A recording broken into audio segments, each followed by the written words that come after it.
Friday. You know what that means here on Splash Play. Time for another TRIDRAFTALON, where I'll be hopping into the biggest tournaments on Underdog, DraftKings, and Drafters, competing for, in total, $4.5 million to first place. It's an early start here today, but I got to get it going because I'm just sitting around. Did a video right before this for something unrelated, but I'm already in a draft room here. Let's get going. Underdog changing the interface right before our eyes once again. Had to mess with the size a little bit. Apparently as well, if I make this big board go into a new screen, let's see what happens.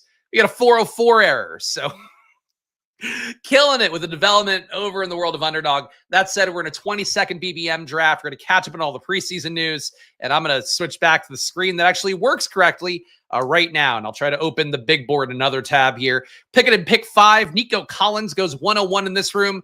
Why you would do that, I don't know. Is that the Chuck Bass guy on Twitter? I feel like that. I like that guy. That's an awful pick, though, to take Nico Collins at the 101. But hey, you know, whatever. Here's the big board view. We got it. We got it. Oh, we're cooking now. You have to put it app.underdogfantasy.com if you want to see the big board. So I learned that from a Discord. So crushing today. Ceedee Lamar falls to the 5 spot here. Not my favorite pick in the world, but coming back a few spots because of somebody reaching for Nico Collins at the 101. We'll take our shot at Ceedee Lamar here, a player that I am about, I think, 3.8% on exposure-wise overall. Ceedee Lamar, not one of my guys, but he is a player that certainly I can recognize that he has the ceiling to win you all the money in Week 17, even though I'm not a believer in Brian Schottenheimer, not a believer in Clayton Adams, the coach they hired to take over as offensive coordinator or offensive line coach. Doesn't do a whole lot for me as a coordinator coming in. I think they're going to run the ball. I think they're going to run it aggressively. There's going to be a lot of PPR scamming for the Cowboys, but I'm not sold on the touchdown equity for the wide receiver room. I'm not sold on the team being good this year either, but maybe it could be a situation like the Bengals where that defense seems kind of dog shit. The offense may be good enough. Dak Prescott getting paid big money. Ceedee Lamar getting paid big money. George Pickens positioning himself to hopefully get paid big money, whether it is by the Cowboys or someone else. If you're going to make the case for the Cowboys, that's it. I just think the markets are really high on Dallas, and I see a lot of reasons it could go poorly. So that's the way that I'm viewing it right now.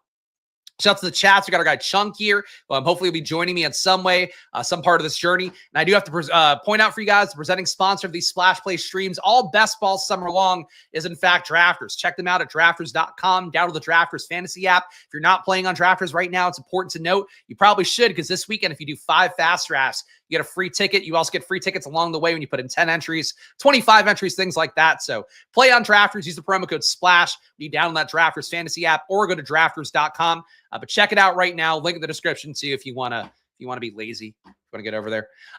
Puka Nacua, you can't see it because my head is in the way. I'll move over here for a second. Puka Nacua going into the 12 hole here. I have seen some people posting screenshots on Discords and on Twitter. Puka Nacua going to 17 hole in Underdog. I heard the same thing from our Discord guys today. Apparently he's going 16 sometimes, some Underdog drafts. I would scoop it up. I know people have some fear right now about how things are looking for the Rams. Matthew Stafford getting weird back treatments and vans. He's going into windowless vans to get treatment, which I got to tell you guys, you go into a windowless van and they're offering you free candy. You're not usually getting candy. You're sucking out of a straw. Nothing. I guess something could come out. Either way, though, that's what Matthew Stafford's getting right now for himself in terms of treatment.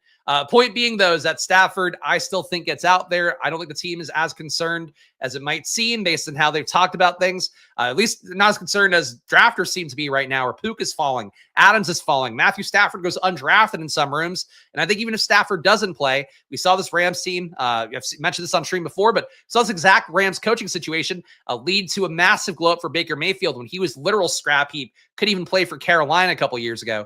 So I'm a big believer in the Rams being fine no matter what, whether it is Stafford or Garoppolo. But I think it's going to be Stafford, and I think people are panicking about it too much. If you get Puka Nacua at pick 17 or something like that, I think you should just take him.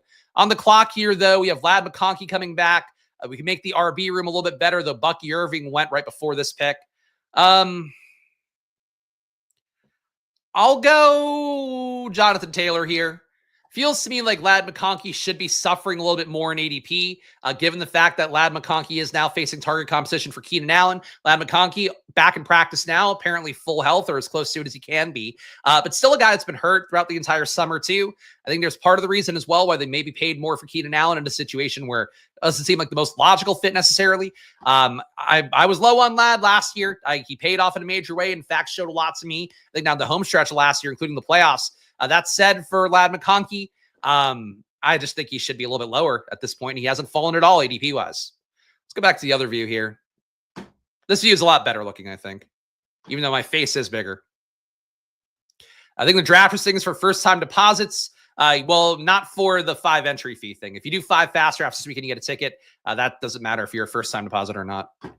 But shout out to all you guys hanging out here. If you are watching live, whether it be on Twitter or on YouTube, please hit that like button. Please subscribe. Goes a long way for me here. Or follow on Twitter, I guess. But either way, putting the content out here down the stretch on both platforms here. So no matter what you're watching on, I do appreciate you watching, especially if you use that promo code SPLASH over at Drafters. Great way to support the show if you value this content, and you should. Look, I get a lot of things right. Chris Godwin, maybe not one of those things. We can talk about that in a minute here. Lamar Jackson, a guy I would like to get more of down the home stretch. We do have Garrett Wilson here. Maybe a faint shot as well that Jaden Daniels would come all the way back. But I would like to get more Lamar exposure. I don't know if doing it in a CeeDee Lamb team, a guy that I'm not terribly stoked about as a move and the time to do it. But that said, we're going a very balanced build here. An elite QB, an elite RB, and hopefully an elite wide receiver, CeeDee Lamb. So Lamar Jackson, Jonathan Taylor, CeeDee Lamb start. And let's go back to this big old view here. Glory hole time. It's always glory hole time here on this channel. Dalmatian release. Yeah, people excited for the big eliminator. Underdog rolling out some more high dollar tournaments. So if you want to get in that action, Underdog, you can. For me right now, and I should point this out, this is draft number 126 for me in BBM. So that's going to be where most of my action is down the home stretch. Still putting in some more entries. Actually doing a few DraftKings Millionaire Maker drafts off stream, but looking like I'll be maxing out BBM, putting about 75 in DraftKings, 50 to 75 on Drafters, depending on how much I want to spend there down the home stretch. People are really confused, I think, by how I approach things. For what it's worth, the BBM maxing is number 1 because I have promo credits there from my affiliate deal with them. Number 2 is that for me, what matters the most for my career and whatever this is here on YouTube, winning BBM does the most for me. So one guy in the comments like confused, like, why wouldn't you be going your way to max drafters? It also comes down to personal choice and what you think is right for you. And that comes down to, again, for me, it's the stuff that I prioritize, stuff that is cheaper for me to get entries in is another part of it as well, because I have to put a lot of my bankroll towards NFL DFS. But, people I think doing some pocket watching on people who's entering what and who's not. Don't do that. That's the other thing I would say. Never watch other people's money. So it's going to be happier for you. But we got Travion Henderson going at pick 49, or actually pick 40 here, excuse me. Definitely a lofty spot for Travion Henderson. I've talked about the fact that I think Henderson is talented. I think people think he's Jahmyr Gibbs, though, and I'm not sold that's the case. And in fact, I would actively wager against that, given the fact Travion Henderson in college is more of a 20% avoided tackle rate guy. Jahmyr Gibbs and that hallowed number that I look for, that Bucky Irving's hit, that Bijan Robinson's hit, about a 33% avoided tackle rate in college. That stuff matters a little bit. Henderson, too, never a bell cow back in college, was sharing that workload heavily with Quinshon Judkins. I just don't know why people are expecting that to be the case this year, but it seems like people are. We got George Pickens coming back. That's kind of fun. We'll get the Dallas double here with Lamar. A lot of teams that have CeeDee Lamb will have Dak Prescott as part of them. So I think coming over the top in some of those stacks where we know there's a very obvious QB partner that maybe has a lower ceiling than the elite QB, I think that's a good time to pair the elite QB with it. So Dallas double, Jonathan Taylor, Lamar Jackson start here. Definitely a unique start for me, even though for you guys, maybe not so much. Go back to the big board view. Looks like I'll be depoting and depositing and drafters. Hopefully not getting, getting depoted. Isn't that a thing legally? Again, depositing on drafters can basically do $11 to $20 drafts with $100. There you go. That's the thing at drafters right now. And again, use that promo code SPLASH for your new depositor on there. Breece Hall falls to the turn here, the 4-5 turn. Breece Hall, the guy that I have in the past caped against. I will also say, again, the Brian Robinson thing, people have been talking him down a lot. One thing I mentioned on the stochastic stream I did earlier in the week on DraftKings, I guess that was yesterday. People are hyping, in particular, this one former beat reporter, I guess still is a beat reporter for the Commanders, was with The Athletic, now is doing a Substack for himself, Ben Standig. And I like him a lot. I think he's done a good job in the past. But he basically speculated on a podcast that Ja'Cory Krosky-Merritt could result in Brian Robinson getting cut before week 1. And as a result, people are starting to run with that more. They're taking Krosky-Merritt higher than ever. Brian Robinson was better than a lot of backs people cape for in terms of the efficiency stats, EPA per run, stuff like that. And that includes Breece Hall. And that's something I just want to say because we went by Breece Hall there. And Brian Robinson, Breece Hall, closer than you realize in a lot of the data that actually matters. 1-1-2-0 build here. Calvin Ridley hanging around. I feel comfortable with that. Kenneth Walker, I'd be happy to take as well. A little bit of an ADP value, 5 spots after ADP here. That said, I think we need more at receiver at this point with the Jonathan Taylor start. So we go Calvin Ridley, a guy that I think his ADP should have risen after the preseason and how we saw the targeting from Cam Ward. And that's been the case all camp as well, all, practice as well. I think Ridley has a ton of upside. I've said that from day one. And I think we're starting to see the markets catch up to a little bit, but not in this room here. Chunk getting that Lamar exposure up. Chunk is one guy who did critique my exposures in the Discord, which I did post there if you want to check it out. Of course, my Discord, just join the channel. Click the link in the description to get added to the Discord automatically. But I posted my BBM exposures through 125 on there. And people, I think that was one takeaway that a few people had was that I did not have enough elite QB. And I'm generally not an elite QB lover, even though I am about 2x the field on Jaden Daniels, because that is my boy. And I think at least was at one point the cheapest of the top 3. Some rooms, it's not the case right now. But I would like to be at 8% Josh Allen, 8% Lamar Jackson, matching the field's expected exposure. I mean, well, what the exposure will be. Just because I think those guys do have, week 17 ceilings that matter. But that said, rolling into week 17, I expect it to be the same situation as it always is with elite QB, where these guys will advance a ton of teams. As a result, going into the playoff weeks, like having other QBs will probably matter a little bit more because you want to have your Jordan Love winning BBM a couple years ago. This year, I'd say, well, I hope a Bryce Young type winning BBM, a Justin Fields type, putting up that ceiling would be more my hope in terms of what gives you something, a chance to be unique in a tournament. But that said, a Lamar Jackson play on a Ridley Pickens team, I still think that's fun. Zay Flowers, no shot at getting him back, unfortunately. But really, no great stacking with Baltimore early besides Zay. So we do not have anything anyway. Twitter account today was reporting that B-Rob's getting shipped around. What Twitter account? You can't just say a Twitter account. Like, there's a difference. This is really one of my biggest gripes to Twitter is that everybody thinks they're an expert on there. There's a difference between an actual reporter and I've never heard anybody who's an actual reporter say that, and people just kind of looking for engagement on Twitter. So I would encourage you to similarly source things if you can. 1130 build. Think it's a good spot to add RB. I think DeAndre Swift getting to be a less sexy click for a lot of people here. But really nothing else tempting me at receiver at this point. I like Juwan Jennings. I've got enough. Stephon Diggs, I don't like quite so much, and I don't feel the need to get him as wide receiver 4 here. So I am going to go DeAndre Swift, make the bet on Ben Johnson one more time. And Swift, one of my highest exposed guys across pretty much every platform because I believe in that Ben Johnson portion of things a lot. And I believe that one of Swift or Roshan hits. And if Kyle Monangai hits, you will find me, you'll find me here. You'll find me here being mad at Kyle Monangai. That's what you'll find me at. Shout out Braden, GM. Always rough getting back on home time after travel. I agree with that. Always a relief to be back from vacation time. I know a lot of you guys are on vacation this time of year, especially. So hopefully if you're with your families, hopefully the kids aren't too annoying. Get some time for yourself if you are traveling out there. Tony Pollard up to pick 71 because Tyjae Spears is hurt right now in August, and he seemingly is going to be on pace to be available week 1, if not week 2. That said, Tony Pollard's price has risen. I don't think it should, but it is what it is. Sam Laporta goes here. Laporta's got an undisclosed injury right now for Detroit. I think that's something that I'm not worried about. The coaches don't seem to be worried about, but markets feel like they should knock Laporta down. And that's really my biggest issue with market pricing overall. Most important thing we have in best ball, obviously, is the ADP. As I talk about a lot, I give my 3 rules of thumb on the stochastic streams I do. It's like you want to be ADP mindful, soak up that value. Jack Miller of Over DTR had a data study looking at ADP value teams and how they generally score more points, have a better shot of advancing through each round.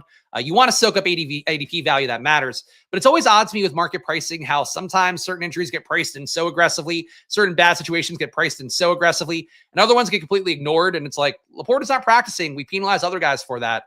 But Laporta in this room goes ahead of where he's gone sometimes. He was actually healthy. We have a 1-2-3-0 build here. Juwan Jennings coming back as wide receiver 4. Still has that calf injury, not back in practice. Also, the contract hasn't been made any better for him either. So I would get if you want to be down on him in this spot. But I'm going to go Jennings. If I had had a shot at Debo here, I would have liked to have gotten that as a bring back to my Dallas stuff. But Debo went right before I picked, unfortunately. Actually, right after I picked, actually. I guess it'll be whatever. No Debo for me. Probably got enough Debo, but that's fine.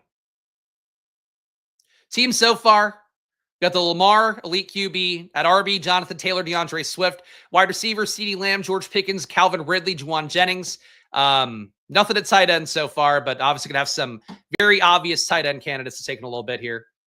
Let's go back to the big board view. Check the chats here. The sexiest 3-site drafter on YouTube. Thank you for that. The only, but still the sexiest. Agreed. Though I think Neil Orfield's doing. It's weird. I think a lot of people got paid by drafters within the last week to start doing some streams. I've seen some people posted about that. So shout out to more drafters content out there. But make sure you use that promo code SPLASH when you are on drafters. Especially now that I can't have it on the screen the entire time because of Underdog changing their graphic design here. But right now, I'll tell you guys too, the Chris Godwin stuff. So something I talked about on Discord, I think mentioned it on the Stochastic stream I did yesterday too. So Chris Godwin, Pewter Report, which is a blog that was really helpful to me last year. A Tampa Bay Bucks blog that had Bucky Irving camp diaries, had a lot of updates about practice. So I really do hold them in more esteem than I would your average Twitter guy / blogger, where I think there is a difference in credibility between being an athletic reporter. I would say that's the highest tier because, you're affiliated with the New York Times. That still carries some weight despite whatever you've heard by certain political figures in the last few years. Then beneath that, you would have, your local beat reporters, guys working for your Houston Chronicle type of outlets, your actual credible, daily reports. Then you have your TV guys who are there on the field enough. Like they don't really know the stuff as well. They're not real journalists in the same respect, but they still matter to some extent. And then you have like bloggers, generally people speculating on Twitter. I'd put that all a tier below. Pewter Report, though, I would say as good in terms of what they've covered in the past as an athletic reporter, if not, not as well studied as some of the people who are, hired by the New York Times to be working with the Athletic. Pewter Report's saying that they'd be shocked if Chris Godwin isn't on the PUP list, which means missing the first 4 games no matter what. I hate to hear that. I do think based on listening to the podcast to talk about that, it wasn't a headline they put out. Wasn't a tweet put out. It was buried into a podcast. Much like the Ben Standig take about JCM, about Krosky Merritt taking out Brian Robinson. So it was more like speculation stuff. But it was one of those things where they talked about it as like, I'd be surprised if Chris Godwin isn't on the PUP list. I don't know if that's because of the fact that like he isn't in practice right now and just theoretically there's a ramp up period to getting full health. Commanders have talked about that lately with Terry McLaurin. Kingsbury said it when talking to the media that you want to get McLaurin out there. So like you get him into the situations, get him actually have a read on the offense before week 1. So that's something to me that I think spooks me a little bit for Chris Godwin. He goes 91 here, so I don't have a shot to take him. So I wasn't fudding him down. But for Godwin right now, I think he's one of those players where I have a lot. I worry about it. I don't know if I should be as worried as I am, I guess, at this stage. Brian Robinson, I think a player that makes sense here, our Dallas bet. He looks good to me to add as our third RB. Still a believer in Brian Robinson. And again, I'll list some numbers here. You won't want to hear them, especially if you don't like Brian Robinson. You want Krosky Merritt to take the job. But here's some guys that Brian Robinson was more efficient at in terms of EPA metrics last year. So EPA per run, let's say. Let me pull it up here. I had to restart Excel before the show, so now I needed to fix this. First for formulas. All right, here we go. I'm going to get the values. God, I hate Excel sometimes. Most important tool I use, but there's still so many things that are annoying about it. So Brian Robinson last year, negative 0.06 EPA per rush, negative 0.07 EPA per pass. As I've talked about, he wasn't a high avoided tackle rate guy, only 13% there. We're talking a little bit better than the Joe Mixon range, but not enough juice compared to a guy, like a Gibbs, who's a 28% rate, I think is where I would have him offhand. But Brian Robinson, better last year than Tyrone Tracy per rush, who had a negative 0.11 EPA per rush. Isaiah Pacheco, negative 0.08. Rashad White, negative 0.09. He sucks. People don't like him. I get it. Travis Etienne, negative 0.12. Alexander Madison, well, that's not a big win. Negative 0.17. Javonte Williams, negative 0.16. Zach Moss, people don't like him, but point being is Brian Robinson is a lot better than a lot of guys in the league. I think he's treated like he's just an absolute total garbage can. And I don't think that's accurate. I've said it before too. The fact that Brian Robinson earned trust for the team in terms of a goal line role, in terms of a volume role as well, I think speaks to how they view him. So I'm perplexed by the Brian Robinson hate. I get he's viewed as just a guy because he doesn't have those really elite avoided tackle ability kind of things. And he's not really treated as a great power back either.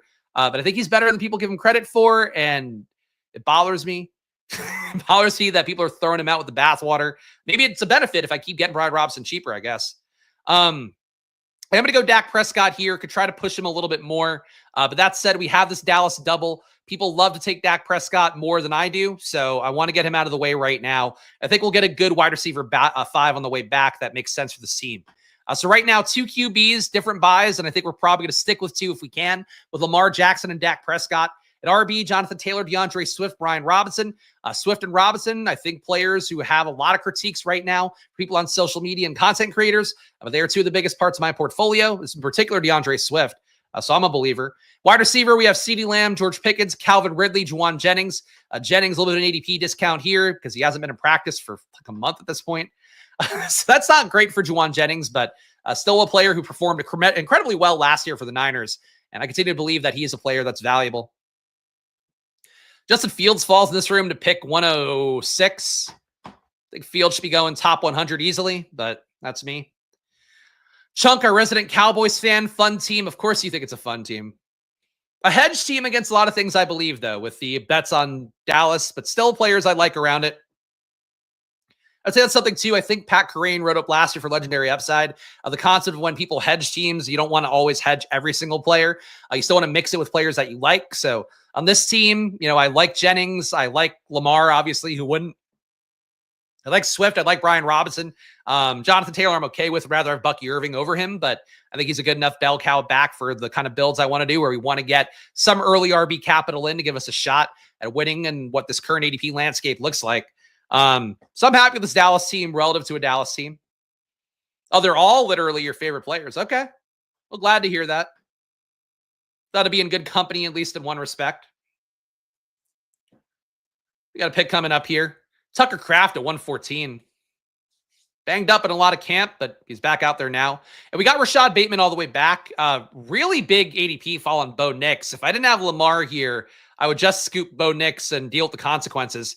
But I think Rashad Bateman matters a lot for this team, given the fact we've got no Baltimore correlation right now. Obviously, some Green Bay guys we get out of this team later on that might make sense. But right now, we need Rashad Bateman because we also didn't get Mark Andrews. Where did Andrews go? Boy, what is going on in this room? Kyle Pitts at 112, Tucker Kraft at 114. Andrews went at 90. I missed that. 98. Judkins up to 97 in this room. Guy in the one hole is living free. But Jesus. So I guess we should talk about the Browns and Quinshon Judkins. So for Judkins, I think the appropriate price to me is Cam Scadaboo range. You see him here going top 100. I don't think that's right. He's missed the entire camp. He's also, in my opinion, not a special back. Got good draft capital. I think the contract thing too, he might not get guaranteed money. Where he got drafted as a top 10 second round pick, he should get 100% guaranteed money, but I don't know if the Browns are going to want to pay that. So that's something to watch out for because we have not gotten the news that he actually signed the contract. He still could also get suspended this year, even though the charges got dropped. And again, I'm not a lawyer, but I did read up enough on stuff to hopefully talk about it intelligently. Let's make a pick and we could talk about the legal stuff with Judkins. All right, so QB just hanging around here. We do need more at RB, and I think Javonte Williams is undervalued. Javonte Williams is falling to 150 in rooms right now, and I don't get it. He is your starting running back for Dallas. I get people are intrigued by the rookie Jaden Blue there. I get people still think Miles Sanders is free, and he is, and he was getting split first team reps with Javonte Williams before. But we have this bet on Dallas. We have a Washington correlation with Brian Robinson. So let's get the game stack here with Javonte Williams. Is how I feel about it right now. So still no tight ends. Lamar Jackson, Dak Prescott at QB, like that QB room. Probably one I don't have at all in my portfolio on BBM right now. Jonathan Taylor, DeAndre Swift, Brian Robinson, Javonte Williams. So in my opinion, 4 lead backs with real meaningful red zone roles. Wide receiver, Ceedee Lamar, George Pickens, Calvin Ridley, Juwan Jennings, Rashad Bateman. Like the receiver room, we got an elite guy with Ceedee Lamar. Pickens has been rising, and we got him after ADP here. Ridley right at ADP, a little value on Jennings. I like to see him a lot, actually. And the players themselves, in particular the Dallas parts, like I'm not nuts about. Jonathan Taylor, I'm also not nuts about relative to some other guys in that range. But I still think he's a good click. I think this team is pretty strong.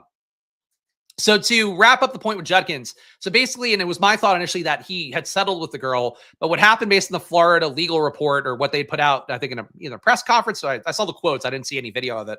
But what they had said basically was that because she had injuries, but then she didn't report them right away. And there was some inconsistencies in their stories. It was kind of a he said, she said, but it wasn't a settlement thing either necessarily, which was the initial thought was that basically the girl wants money from him. He has to sign a contract for him to have money to pay her off.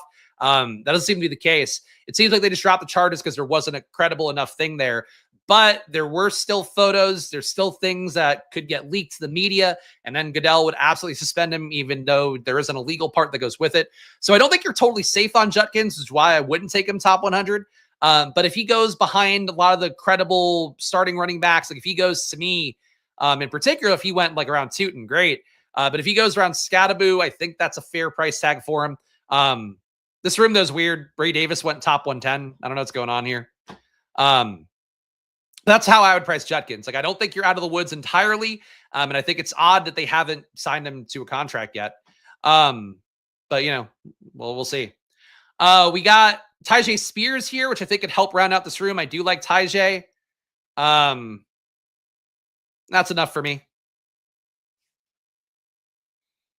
Tyjae's high ankle sprain is making him much cheaper. He's one of my highest exposed guys. In fact, it's actually my highest exposed guy across Underdog, across DraftKings, across Drafters. And I still think he's a strong play. I don't care about a high ankle sprain that's supposedly going to be cleared up by week 1.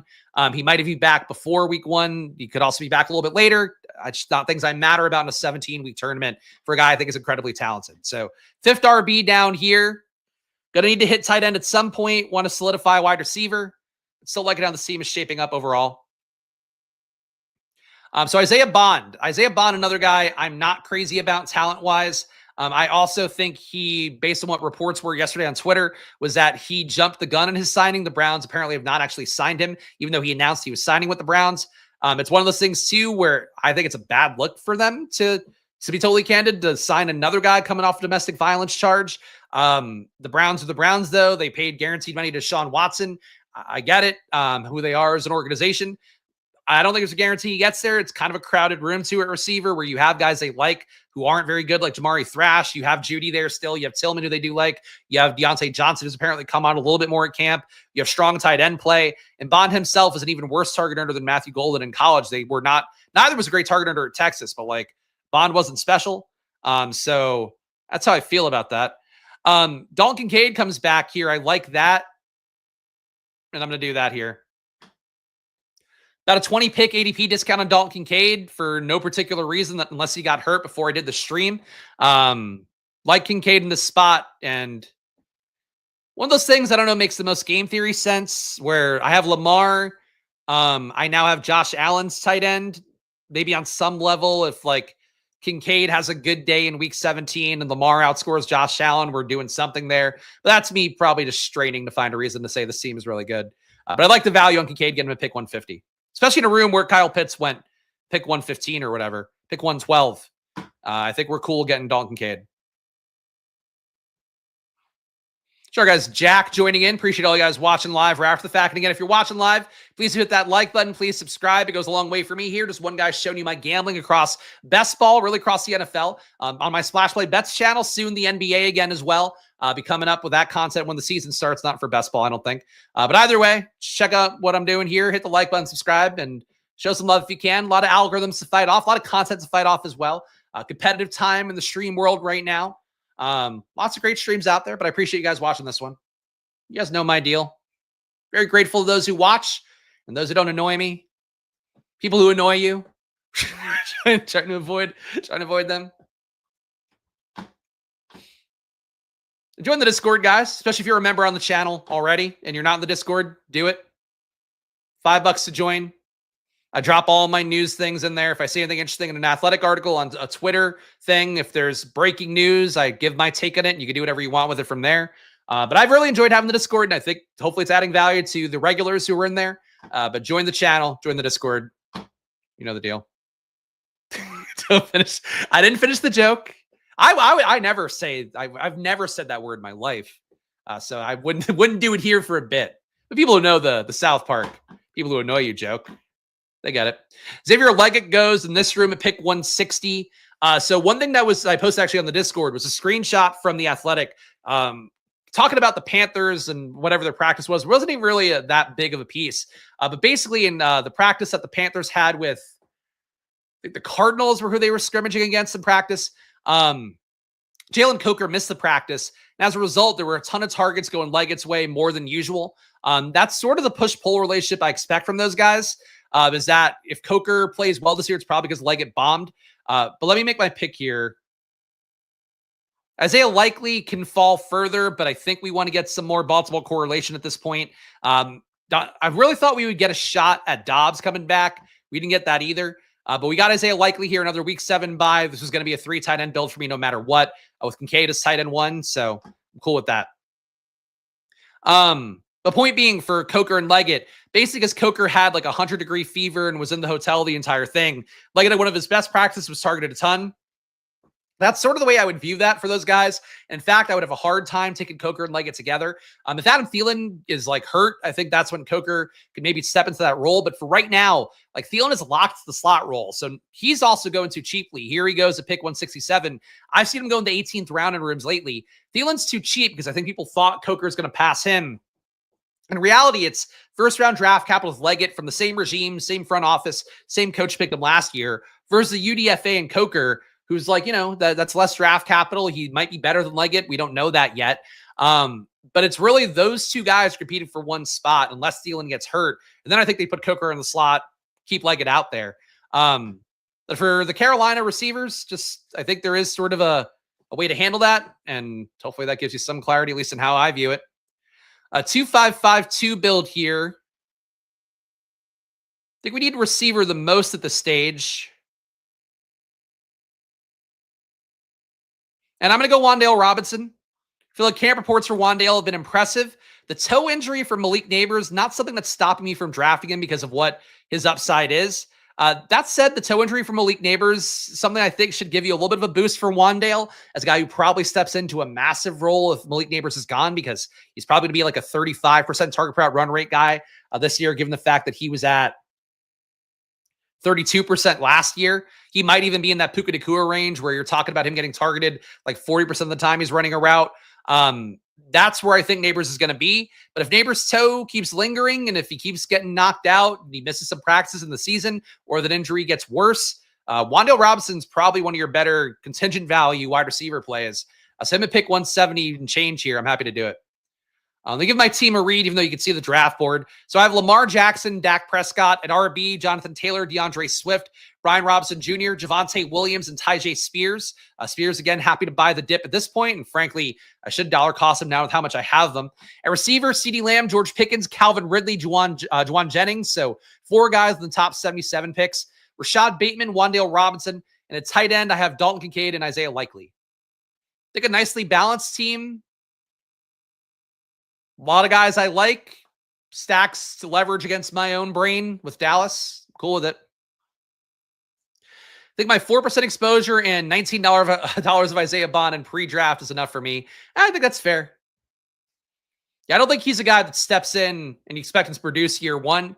And when you have guys in front of him for Cleveland and also he's missed the entirety of a camp, I don't see how you expect him to get there. But it's the Browns bye week.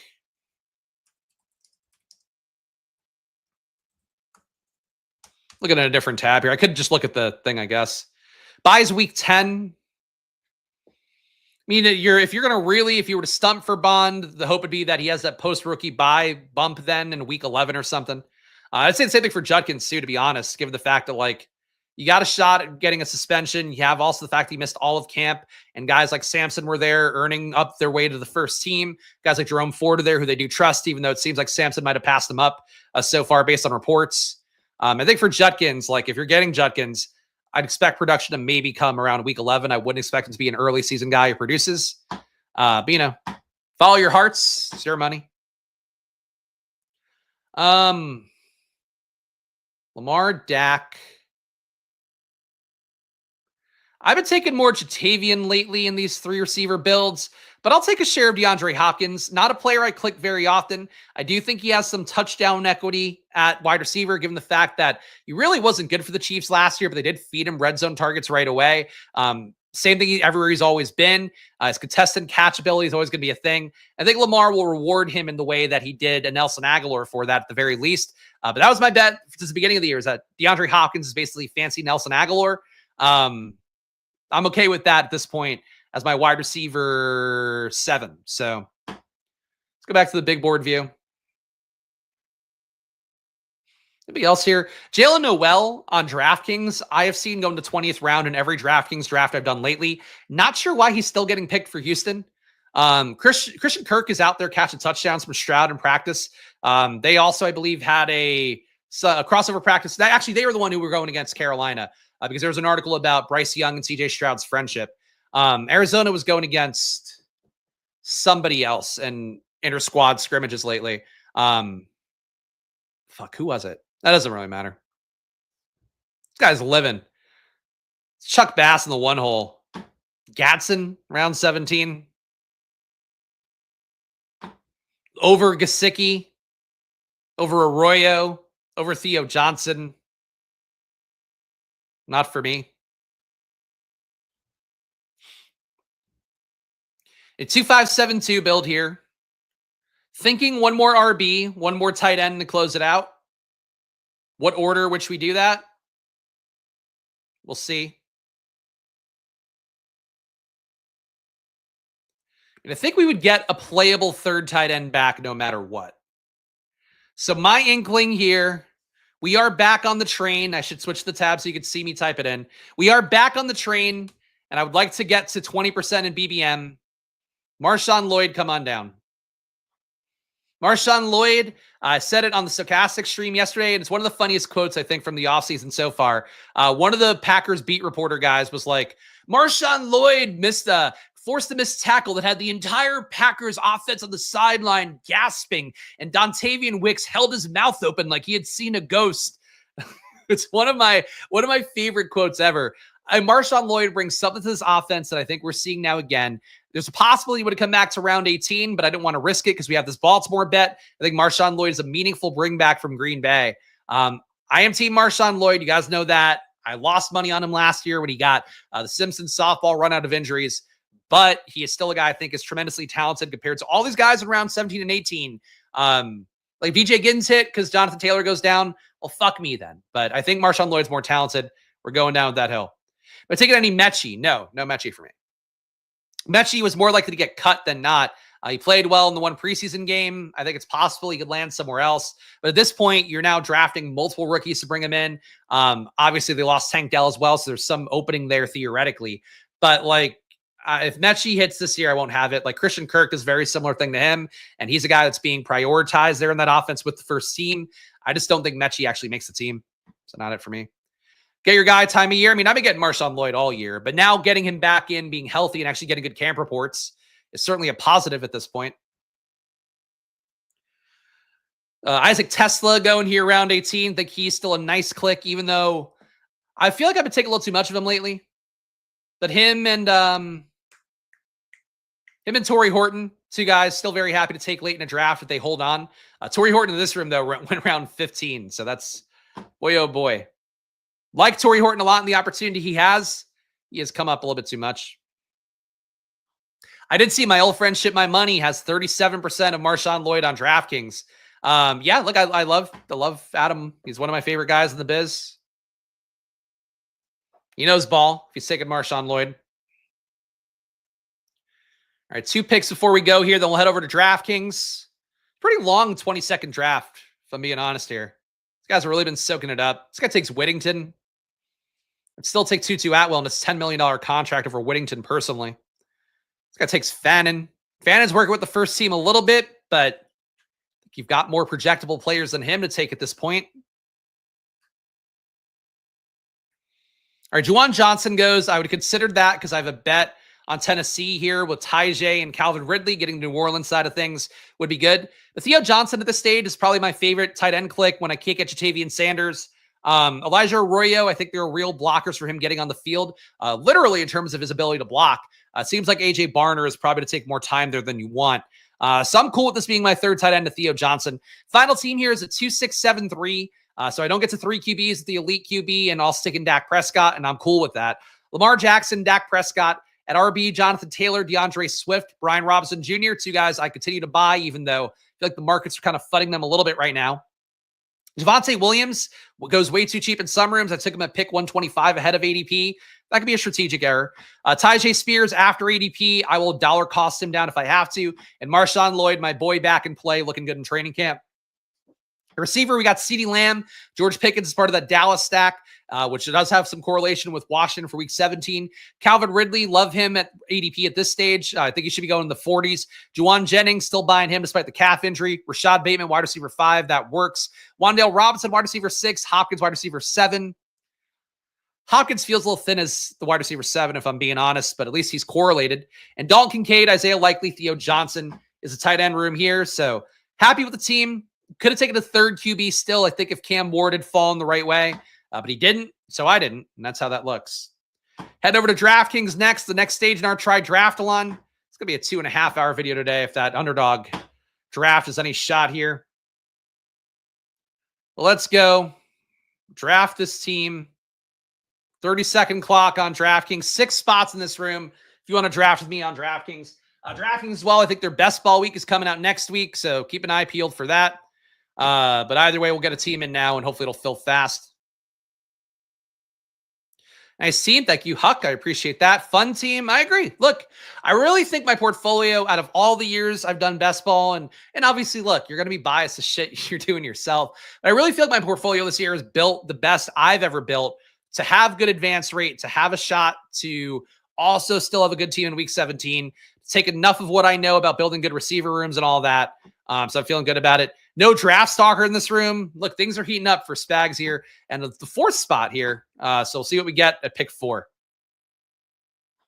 I think I've been low on 4 spots based on the Best Ball Explorer data. Let me see that real fast. Because I've been updating my data on Best Ball Explorer a lot lately. Let me log in. There we go. Don't email me. Leave me alone. All right. Drafts. What is it? Draft positions. No, I'm real low on 2 spots on DraftKings. Getting a lot of 101s on DraftKings. Getting a lot of 3 spots. Back half of, boy, nothing on the 6 hole. Only 2 spots in the 6 hole on DraftKings. Underdog. Getting the most 4 spots on Underdog. At least 7s.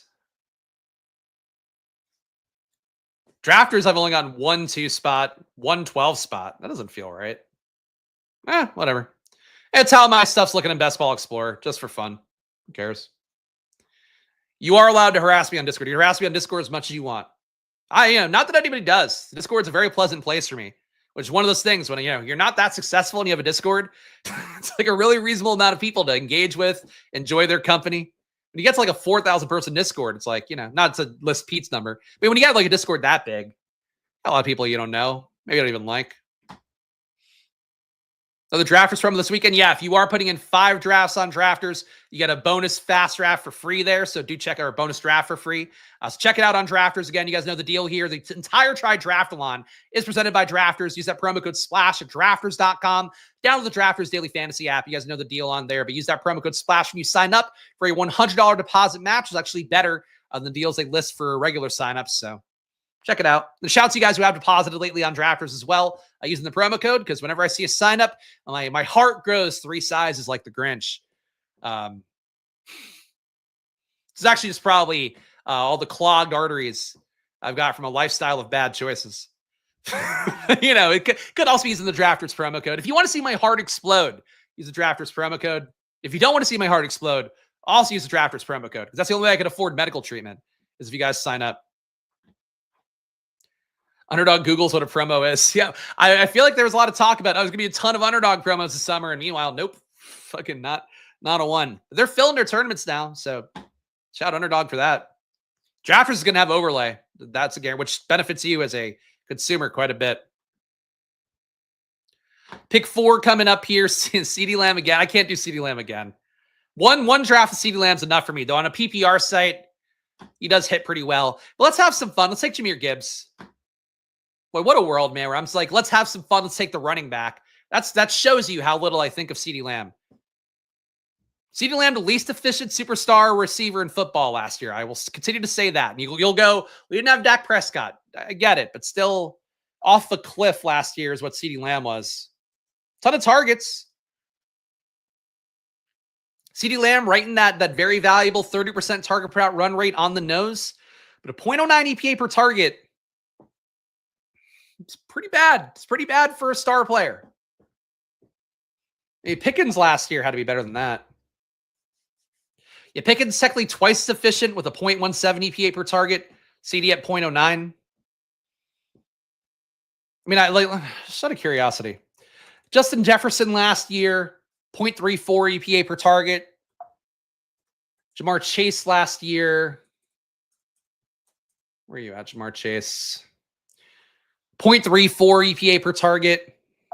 Nico, 0.35 EPA per target. Neighbors, 0.2 EPA per target, still twice as efficient as CeeDee Lamb based on EPA. Look, EPA is not everything, even though it's the stat that I defend the most, I rely on the most. It just stands out to me that CeeDee Lamb is not as good as anybody in the first round at receiver. Like even Brian Thomas doesn't normally go in the first round. What did Brian Thomas have in terms of EPA per target? 0.33. Amon-Ra St. Brown, 0.57. Crazy efficient.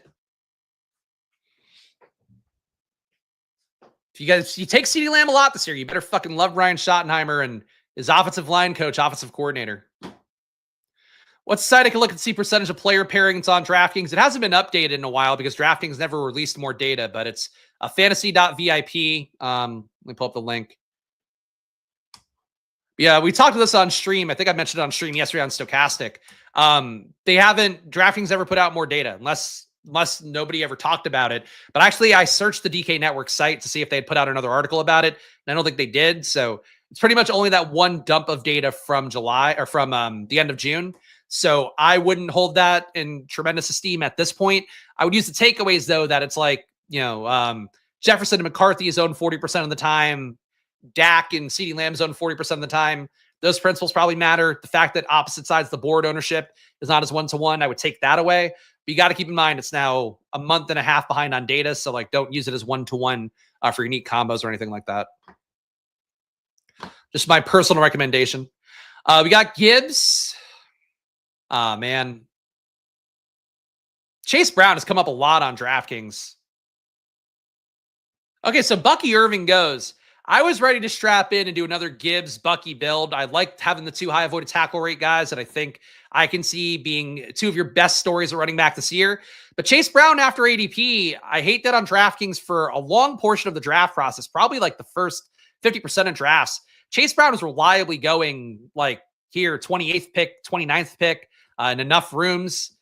I hate taking Brown early now, but I think a Gibbs Brown start is kind of fun. Gibbs Bucky start would have been more fun for me. Do I not think Pickens could help Lamb's EPA per target? But if he does, so if he helps him be more efficient, he's going to take away target share. So like that's the push-pull of it all.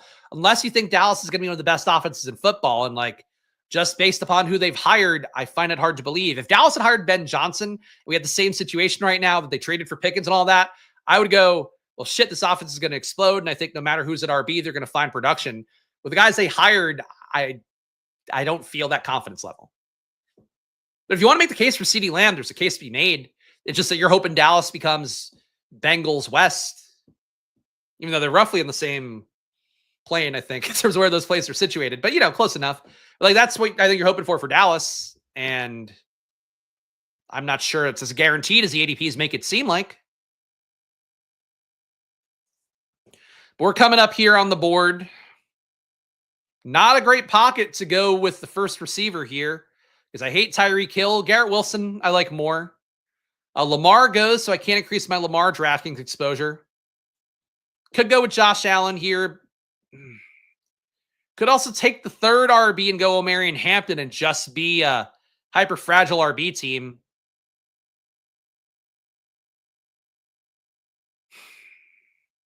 This is tough. Hampton, Garrett Wilson. I think I'm going to go Hampton, because I think this team can really withstand Hampton starting slow now, and he can only have the upside. I don't think Hampton is going to start slow because there's no Najee Harris like keeping him from doing what he has to do. One thing that stuck with me, I watched, and I didn't say this full-throatedly on my Stochastic stream yesterday, but I'll say it here. I encourage you guys to watch the ETR draft they did yesterday with Herzig and Levitan. First of all, and I like Herzig a lot. I don't like Herzig a lot. I think he's fine. I think he's really good at best ball. I like Levitan a lot, though. He's one of the guys I would say is an influence in my career. We used to listen to the DFS Edge before I was doing any DFS content, and loved that show with Al Smizzle, who's been on Splash before, Splash Play alum Al Smizzle, and Peter Jennings back in the day. So I like Levitan, and I respect Herzig a lot as a guy who's made every BBM final. That's crazy to have that run out, and it does speak to how good he is, even if I don't think he's the best fantasy football player in the world or anything.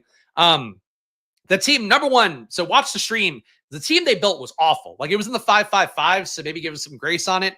But it was just a terrible, terrible team that they built. So not as easy to stream good teams as I do here, I think, every day. But second part of it is that you'll see guys in that room, in particular Shady Advice, loaded up at RB in that room. And it might be the 5-5-5. I don't think he was autoing, but Shady Advice is one of the guys I think is right now probably one of your best DFS players and best ball guys rolled into one. Probably also one of your best quant gamblers right now that I don't know him personally, but I've watched enough content with him, and I think he's really sharp. To see him doing that, I think does make you understand at least there's value in RB. I agree he took too many RBs, and I think that fucked it up.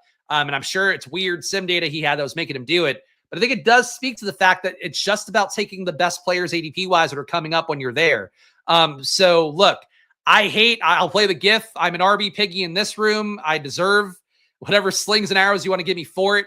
That said, Hampton, Brown, Gibbs, we got pretty good ADP value early on relative to what DraftKings ADPs are right now. And I like the three players. So we're going to start with 3 RBs. We'll see how I dig out of it or don't. I'm going to jam wide receiver real hard these next, 8 rounds. Not literally, but over these next 8 rounds, I'll take a lot of receivers out of that group. And we'll see what happens here. But I can live with having teams like this in my portfolio this year, and I don't think that would be the case for me in previous years. And it's not just because of Shady Advice. It's also because of my own kind of digging into stuff, looking at my own teams last year, what worked, what didn't work. And my own confidence in my ability to manage ADPs now and get the receivers I need to make up for a start like this. But, your mileage may vary. Certainly tough to miss out on, every credible spike week receiver. I'll admit that. Jam wide receiver it's a butt. As we always say here, jam wide receiver it's a butt. Still an RB on top here with Travion Henderson. I actually do like Travion Henderson more on DraftKings right now. No pun intended, though. I am going to take DJ Moore here. Think he'll be a bit of a PPR scam in the Chicago offense where he's getting backfield targets, getting mixed in with a lot. And again, we're taking guys who are at appropriate price tags ADP-wise right now, and that is DJ Moore. We'll see what we get on the way back. Shady also went 0 RB in a draft I was in with him yesterday. What dollar point I'd be curious about. But yeah, I think it's, again, probably just soaking up value in the room. If I had to guess, and I don't want to misinterpret whatever another gambler is doing with their stuff, but, this goes in hand with, other data out there. Again, Jack Miller did a really long ETR article talking about it. I think if I had to guess, the sim data that he has is just saying take ADP values, even if it puts you in weird constructions, and just keep soaking up the best players possible and then add volume in other spots. Because that's, from teams I've seen him build, that'd be how I would interpret it. But, Miles Barry. Oh, Hero Bucky build in BBM instead. Okay, fair enough. Cortland Sutton getting some good camp reports. Denver had another cross-team scrimmage thing. I forget who they were playing. They might have been the one going against Arizona. But Cortland Sutton here, I think, helps us make up some wide receiver ability. Get another wide receiver 1. So that is one thing I could say on DraftKings. You can align things pretty well, whether you do a 3 RB build like I started with here, or the more logical, more comfortable 2 RB start. But you could still get more Sutton, DK Metcalf, guys, Ridley as well, who went at pick 50 here. You could still get wide receiver 1s at the spot and, and make up your wide receiver depth a little bit more. So I think this range is pretty good, whether you're really making up a receiver like I am, or even if you took, an Evans, Garrett Wilson type here. I think Moore as your wide receiver 2, Sutton as wide receiver 3, same thing for Ridley, Metcalf. I think that all plays for me. Been in 5-5-5s Shady, where he's gotten 4 QBs around 8 to 14, sometimes unstacked. But he's doing weird shit. Again, it just comes down to process. Doesn't mean you have to try to do the same thing. And in fact, if you use if you built teams the same way and didn't have Shady's data and didn't know what he was doing, you might build absolutely dog shit teams using the same processes. But he's probably putting in, at least as far as I know, more money into best ball than anybody in the space. Like he's gambling. I think he's set on stream. He wants to gamble 6 figures worth of money on best ball. Frankly, even if I won Best Ball Mania next year or DraftKings Millionaire, I would probably only put in 25K to 50K of action, I think, in best ball the following year. It's crazy he's putting in that much. So he's got to believe in his process.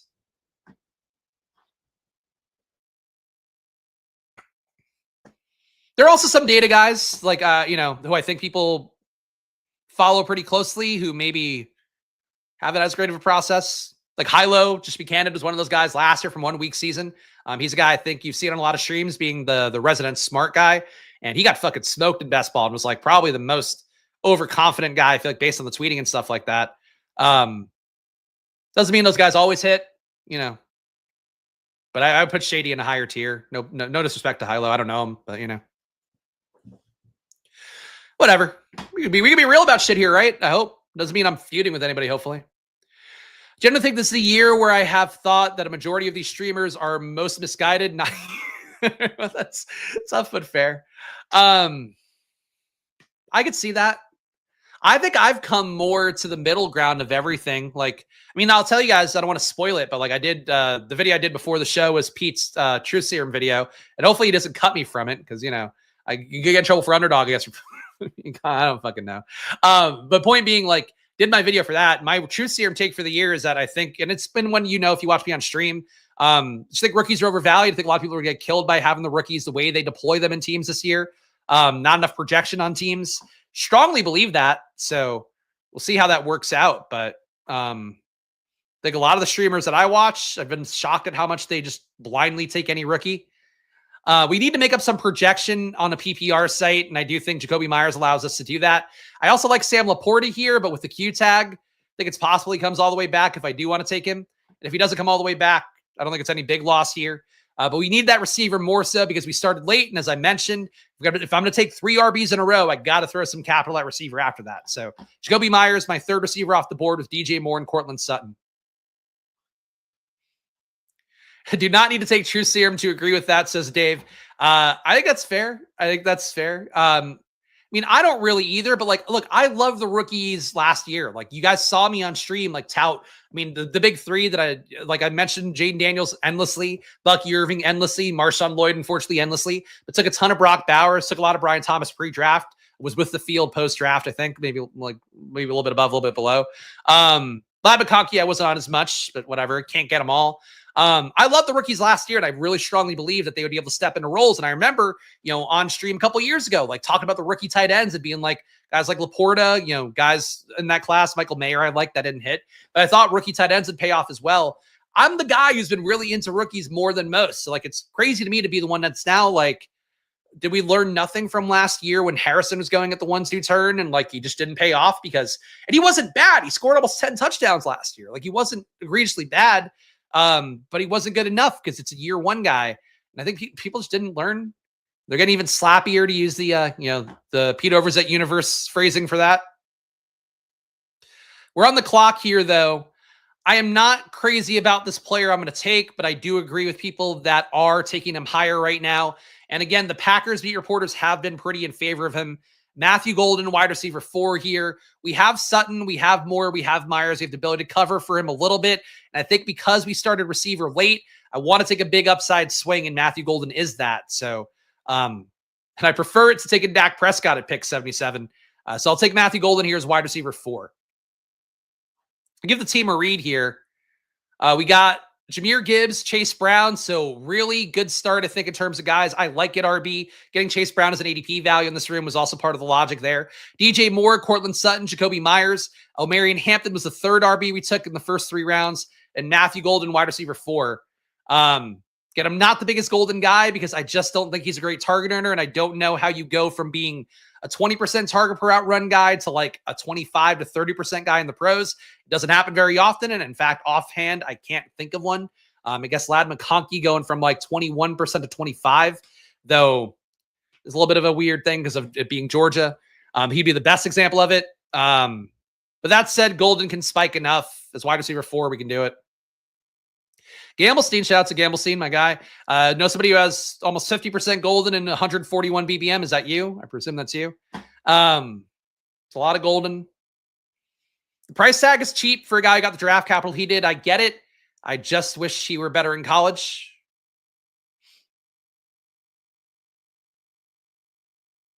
Haven't seen the puppet in months. Yeah, the green check mark loves the puppet. I only do the puppet when I'm with Eric Lindquist usually. I can't always do the puppet.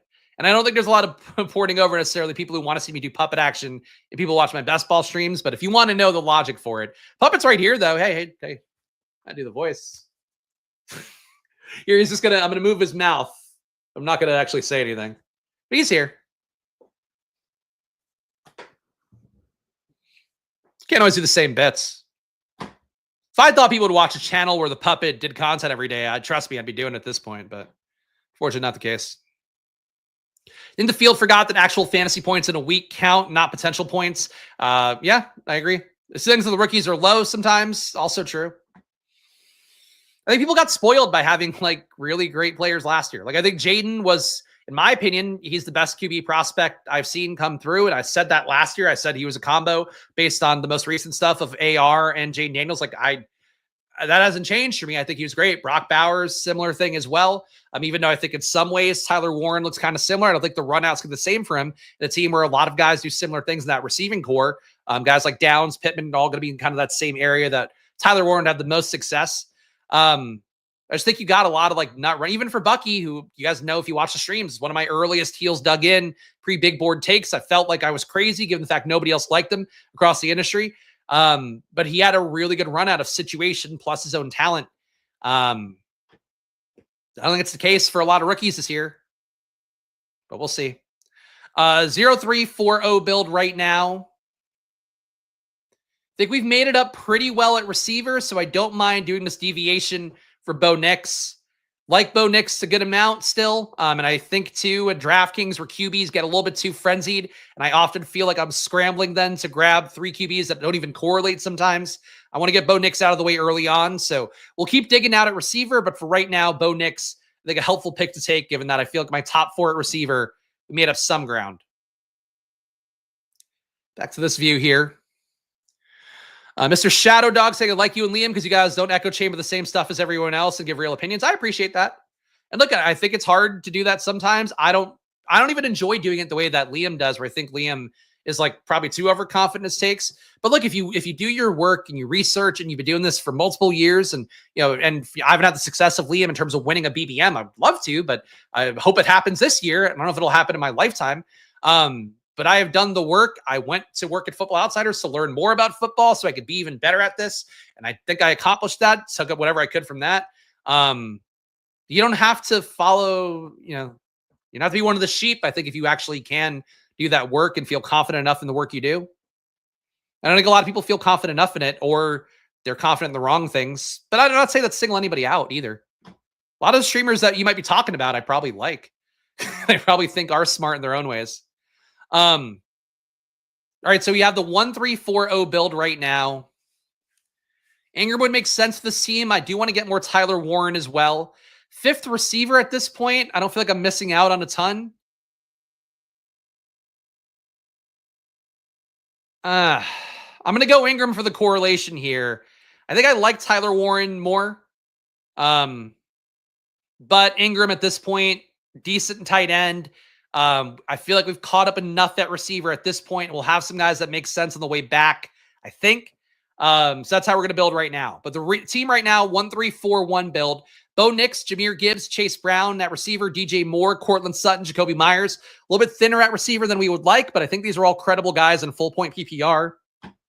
Tight end, Evan Ingram. Omarion Hampton was our 3rd RB off the board in round 3. So very RB piggy start. And then the big swing on Matthew Golden, a guy I don't love, but if I could get to 8% Igbokwe and Golden at this point, I would. I don't think I will be able to. But I'll take as much of those guys at ADP as I can. Dang, I'm late. Bossman's tripping. Sorry to hear that on a summer Friday, but hopefully he eases up a little bit.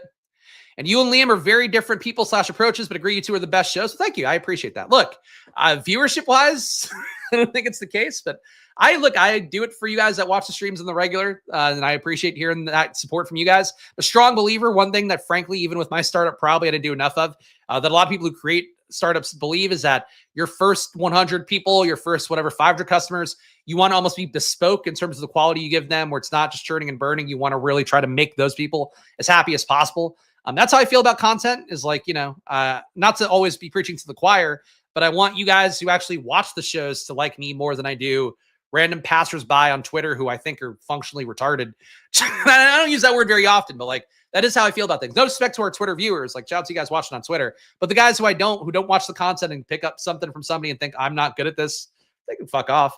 So you guys that say the nice things, that watch streams in the regular, I appreciate the kind words. It really does mean a lot to me, because you're the ones I do the stuff for, and to make money, That's the other part of it. Nico saying great start. I appreciate that. Always support puppet content. My family ran a puppet. See, what? What is a puppet team? Well, Braden, how has this not come up before? The other question. Braden drafting here in the 2-hole, part of the puppet team. Like, what, you would do competitions? I guess I could see that being a thing, because you do have like pageants and stuff. That's crazy. I'm not actually good at puppeteering. I can't throw my voice. Hey, I'm Puppet Lindquist. I move my mouth. I can't do that. I couldn't be on the puppet team. Shout out Independent Thinker. Spags Friday, best day of the week. I appreciate that. Try Draftalons here down the home stretch every Friday at 12. I do it on Tuesdays too, but people don't watch the Tuesday one as much. But check that out. You'd see my work here on stream all summer long. You only have 2 hands. That's true. That's the tough part of puppeteering as well. Puppet 40-yard dash. I think we can go fast. Here we go. Oh, look how fast he is. I got the fastest puppet in the biz. Wow. Look at me go. Oh, wow, Puppet Lindquist. He's killing it. I've won the puppet competition, guys. Got the fastest puppet in the game. We got a pick coming up here. My boy Darnell Mooney going to pick 114. He and Chris Godwin are going to kill me in terms of CLV. But that's fine. Still think they're valid enough plays, even though they worry me more. Mooney less so. Godwin worries me the most. We got Herbert here. Could do him with a Chargers bet, but I want to make sure I get Marvin Mims out of this group. Mims, your wide receiver 2 for Denver. A guy that I have a lot of faith in. I scoop him up whenever he's after ADP. Now I think we need him as wide receiver 5. And as I have said a million times on stream, if I don't have Christian Kirk or Marvin Mims as my wide receiver 5, I don't think the team is valid. Keenan Allen, I would throw into that group now. If he's your wide receiver 5, that's cool. I love the teams where he was wide receiver 6 on, even more so. That's how I'm feeling right now on Mims. Think he has gotten everything we wanted for him. The fact that he could be out there every snap, that they're running a route at receiver is like huge for Mims. Because Mims last year, in terms of the underlying numbers, he was targeted 30% of the time that he ran a route, 0.43 EPA per target, 22% avoided tackle rate when he got a run play, which is about 1 time a game. Like Mims has a lot of juice, and he was great at Oklahoma as well. Was one of few guys that graded out as a valid outside receiver in that class, where it was basically him and Cedric Tillman and Quentin Johnston. Love Mims a lot. Love Mims a lot here. If you haven't gotten him, I would try to get it to 8%. Team Mims. Oh, Cam Ward going top 120. I think that's the room being silly, perhaps, but it's a fair price for Cam Ward. I think projection-wise, Cam Ward's going to be around this McCarthy, Stroud, Love tier more, and people would like. David Njoku, a pretty big ADP value. Christian Kirk hadn't gone. I think I would have taken him as wide receiver 6 to help prop up that room a little bit more. But Njoku at this point, I guess people don't like that Fannon's out there, but Fannon is out there playing the slot. Fannon is playing over guys like Jamari Thrash and Deontay Johnson. He's not playing over Njoku, if that's the reason why you don't take Njoku. But I'll take him as tight end 2 here because that's huge ADP value. So a 1-3-5-2 build. We got Bo Nix, Jahmyr Gibbs, Chase Brown, DJ Moore, Cortland Sutton, Jacoby Myers. First tight end's Evan Ingram. Omarion Hampton was my 3rd RB off the board, so a real RB piggy build. That's why we have not touched RB in about 10 rounds at this point. Matthew Golden, Marvin Mims, David Njoku. I think we've caught up. Just got to get QB right, which is always the tough part on DraftKings, but this team is nice. I feel like I'm sniffing my own farts. Like everything I'm saying lately is like my team I'm building. I guess like maybe last week I had one or two where I was like, this team could have been a little bit better. But lately I feel like I'm really happy with the teams I'm building. I think it speaks to putting in the volume of drafts, the work of drafting with frequency, I like it. 23% MIMS for our guy SCL Bree used to fall to the 140s, 150s. Yeah, still does sometimes, I guess, well, maybe before the preseason, but like last week or so, it happened for me for a few times where I'd scoop MIMS at a big discount. But I agree, like he's been going too cheap, and he's literally, I think I've said it for like the last 2 months. If he's not my wide receiver 5, like I don't think the team's good enough, or like somebody better than him as well could be it. But like if he's not the last guy in, I don't think the team's good.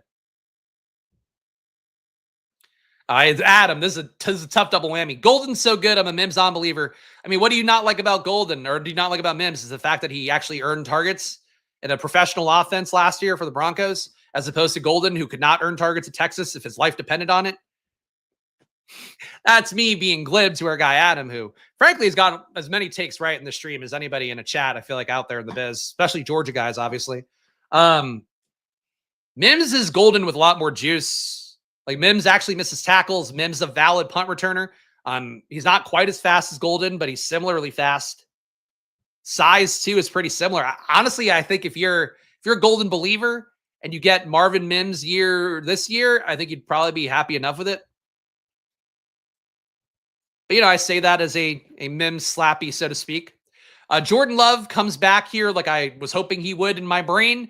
We have the bet on Golden. We'll take the bet on Jordan Love as a 1580p pick discount. Liking that for myself as QB2. Different bye week than Bo Nix, so if we don't get a third QB, I'm not going to be panicked about it. I'm really happy with this team. This has worked out well. There have been DraftKings rooms late where I've had to scramble to put together like a Geno, Aaron Rodgers, not a great QB above them. I forget what that was. I think it was on Stochastic earlier in the week. This team I feel good about. Don't like that Mims had the least amount of snaps of any wide receivers in the team last year. But again, he's working as a wide receiver too, based on what we've seen in any real life action so far. So it's a different situation. And like, I don't think he holds a 30% target per out run if he's playing every down, but it speaks to them force feeding him the ball when he had less snaps. If he just naturally earns some targets and gets force-fed the ball a good amount, I find it hard to believe he doesn't pay off. But like, I'm in the bag for him, so what are you going to do? I feel like we're at about time to take a fourth RB. Wide receiver at this stage, not doing a lot for me. I'm going to soak up some value with Ray Davis. The Ray Davis click definitely getting less appealing at the stage of things. And you can make the case that I could just roll with three RBs, with having Gibbs, having Chase Brown, having O'Mary and Hampton, and just not take another RB until way later. But at this stage, I think Ray Davis is good enough value. I don't need to climb up and take another player at this point, I don't think. So I'm going to take Ray Davis here. Let me give the team a read. Sorry for all the scrolling. Should have just done that first. We got Bo Nix, Jahmyr Gibbs, Chase Brown. So really RB loaded here with O'Mary and Hampton as well. 3 RBs in the first 3 rounds. Made it up enough at receiver, I think, with DJ Moore, Cortland Sutton, Jacoby Myers, Matthew Golden, and Marvin Mims. We also have Evan Ingram as our tight end. First tight end off the board. Big value on David Njoku. QB, we also have Jordan Love in addition to that Bo Nix pick. This team plays for me. Somebody out there might feel differently, and I would get it. Warming up to Burden, do you think he'll lock down the slot role? No, I don't think he will, but I think he's locked down the wide receiver 3 role. The issue is that you'll have DJ Moore playing out of the slot sometimes. The big thing and the big upside for Burden is going to be when they move on from DJ Moore, and then he takes that role over. Burden was a better than Matthew Golden kind of target earner. He was at, I think, 28% playing for Missouri last year. Let me look it up. You Burden 28% target per out run, huge avoided tackle rate as well, like all the juice in the world, but not super efficient. Didn't run as many routes per game. Neither did Igbuka. But anyway, for Burden, I think he grades out well if he's going to be out in the field. I just don't think he's going to pass up either Moore or Odunze this year. But I think he has a he's your wide receiver 5, I'm okay with it, but I want a better projected wide receiver 6 behind him. You know, high level, a Mims or a Kirk behind him, lower level, getting to like a Wan'Dale Robinson, Adam Thielen behind him, I think would make you feel better about him being a guy who's going to give you, I think, some zeros. But Burton's got upside. Like the avoided tackle rate thing, if you have a 60% avoided tackle rate as a receiver, that's big potential to like get a low ADOT catch and run and break it to a touchdown. And he's also got a freak athletic profile as well. So like he can do that. I just don't think he's going to reliably like, you know, he's not going to be there reliably, in my opinion, like Moore and Odunze will be. We're all being gentlemen in this room. A lot of slappers being built in here. Yeah, I think it's true. Actually, I didn't see Robert Griffin III team very closely. You got a Baker stack. Got Buka and Evans. That's fun. I would like to get some more of those on the home stretch. Penix as well with Drake London. I got Robert Griffin III, who you guys know in chat, and I haven't seen as many of his teams this year because we're not doing the team review thing because I just don't have the bandwidth to do it for $250 a month after YouTube split. I've seen a lot of Robert Griffin III's team over the years, and I do generally like them more than most. But I really strongly believe that's a fun team you're building there, and you've built a lot of fun ones that I've seen. So kudos to you. We got a falling Bryce Young, and I'm happy to do that. But we have the correlation already with Geno Smith. Third QB here, I think feels good enough. And really at receiver, just not anybody I have to go up and get yet. I think I can flesh out this room later on. So I'm going to go Geno Smith here, third QB. We've seen the data from Legendary Upside, in particular on Underdog, but it's the same thing for DraftKings in a 20-round draft. 3 QB builds, looking good. The data supports them a good amount. And really, it's tough for me to wrap my head around. Even a, elite QB, Legendary Upside will advocate in the Sims. You should still take a third QB. I'm not going to do that quite as much, but in this room where our QBs are Bo Nix, Jordan Love, I think Geno Smith works well enough as QB3. Adam bought some Mims in the 140s. Good. At least you got some. Any thoughts of leaving both your QB and tight end at 2? Tight end at 2 is really hard for me, especially in a 20-round draft. There's just too many good tight ends late to take for free and feel good about it. You could do it. Dante Thornton here.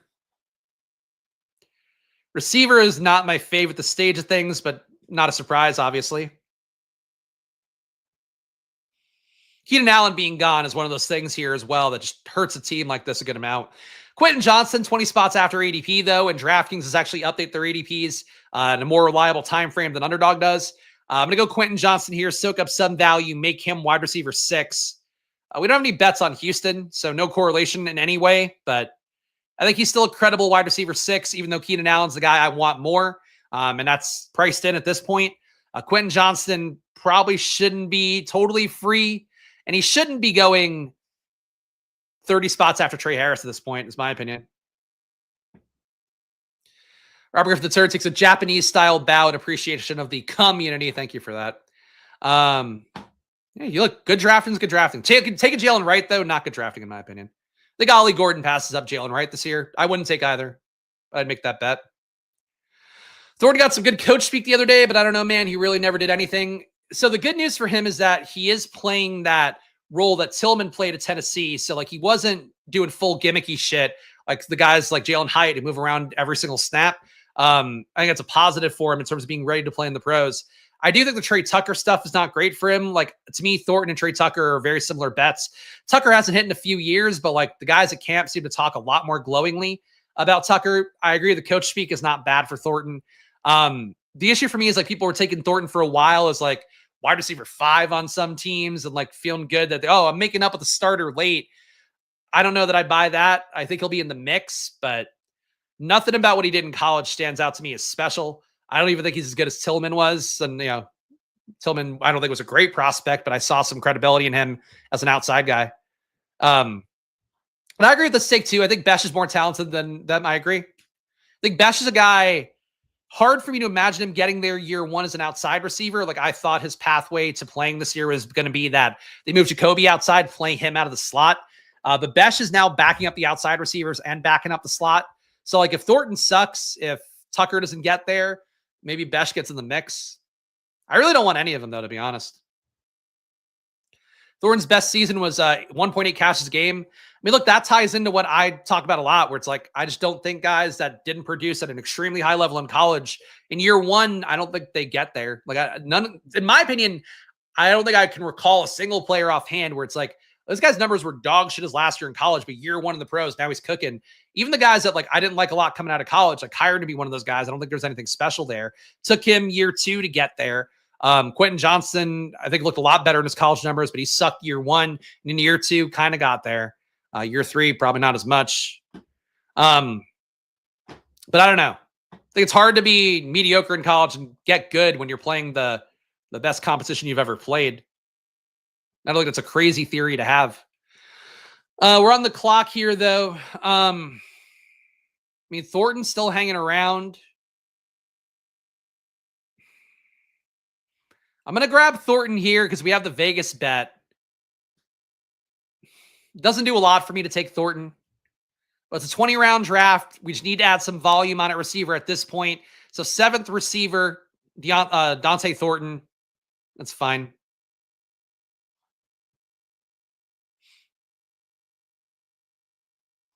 Yeah, Thornton just does nothing for me.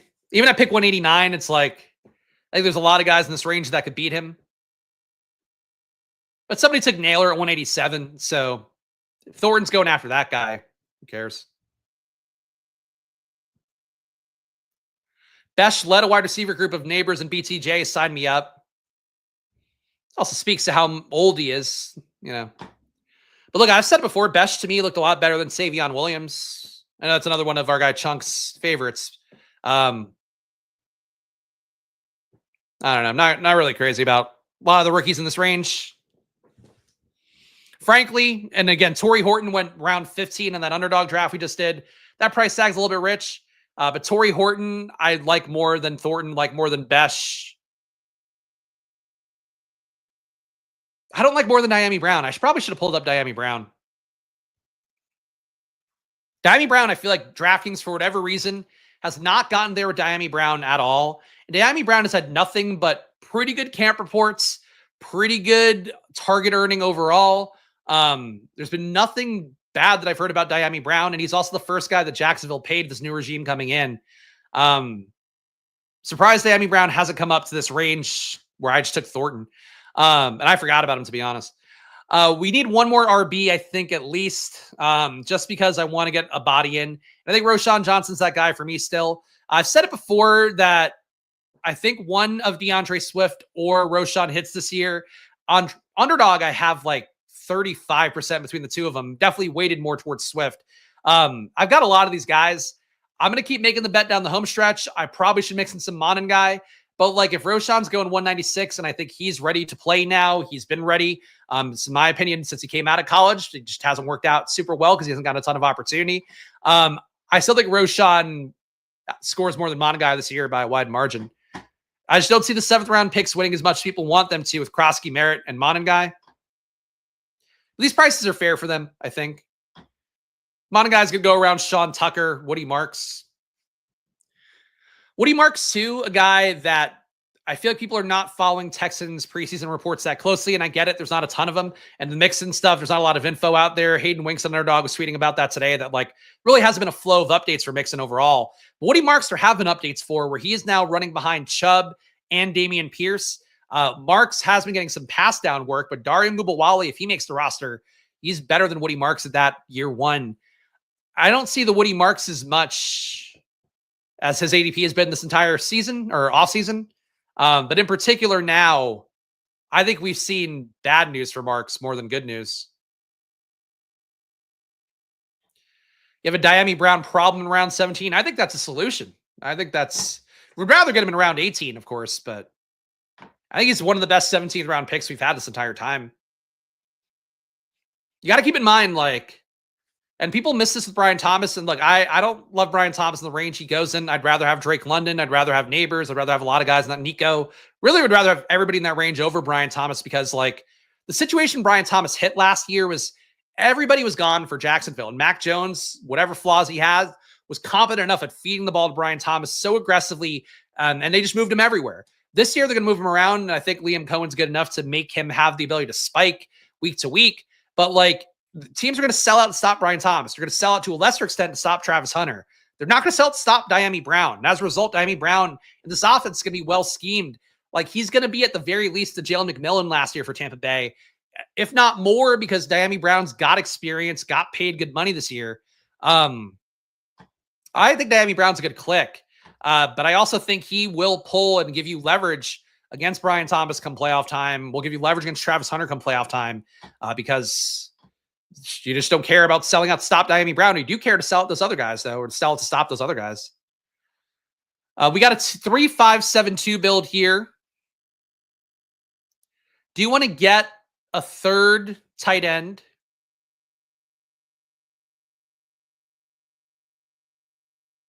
Getting a little ugly at tight end. Freiermuth, I'm not crazy about, but you know what? We have week 17 correlation with David Njoku. So we'll just take one tight end from that game. I prefer Jonnu Smith on my Pittsburgh tight ends. So does ADP. So there's nothing that crazy there. But Freiermuth is your starting tight end. He's your primary, like, inline, not getting kind of gimmicky touches tight end. So I can live with taking Freiermuth here just in the hopes that we have some correlation with it with David Njoku. Let me give the team a read. I'm probably going to enter the drafters room in a moment as well, but let me read the team first. We got Bo Nix, Jahmyr Gibbs, Chase Brown, DJ Moore, Cortland Sutton, Jacoby Myers, Evan Ingram, Omarion Hampton, Matthew Golden as wide receiver 4, Marvin Mims, wide receiver 5, David Njoku, big ADP value, Jordan Love, big ADP value, Ray Davis, big ADP value, Geno Smith was a pretty good value as well, Quentin Johnston, big value, Dante Thornton, not a player I love, but he is our wide receiver 7 right now, Roshan Johnson, Pat Freiermuth. Team works for me. All right, on drafters, got a pick coming up on this one as well. I have to log in on drafters too. See how many spots are available. All right, it's a 9 out of 12 on drafters. I am going to wait to make this pick, and then I'll enter on drafters. Don't want to mislead you guys, but I also don't want to do 2 drafts at the same time on drafters like I did last week. So bear with me. I will enter the drafters room in a moment, and if it snap fills, it snap fills. Okay. I don't...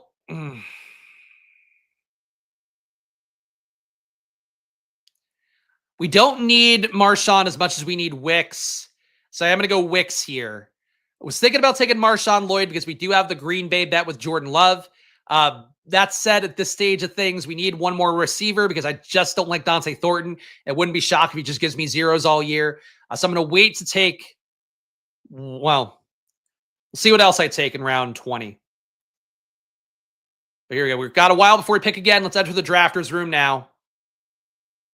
$20 entry fee, and we got to fill a full room now, so fuck me. But play with me on drafters. All you guys can get in. Promo code SPLASH at drafters.com. Based on how drafters fill rates go, you can literally deposit right now at drafters.com and get in and still draft me. Use the promo code SPLASH at drafters.com. Download the Drafters app. Great site to play on. If you do 5 fast drafts this weekend, you also get a free entry. If you do a bunch of drafts, you also get free entries back on drafters. So lots of reason to play on there, and do play along with me here with that promo code SPLASH as this room fills very slowly. 5 spots left, though. Filling faster than usual. I'll give them that.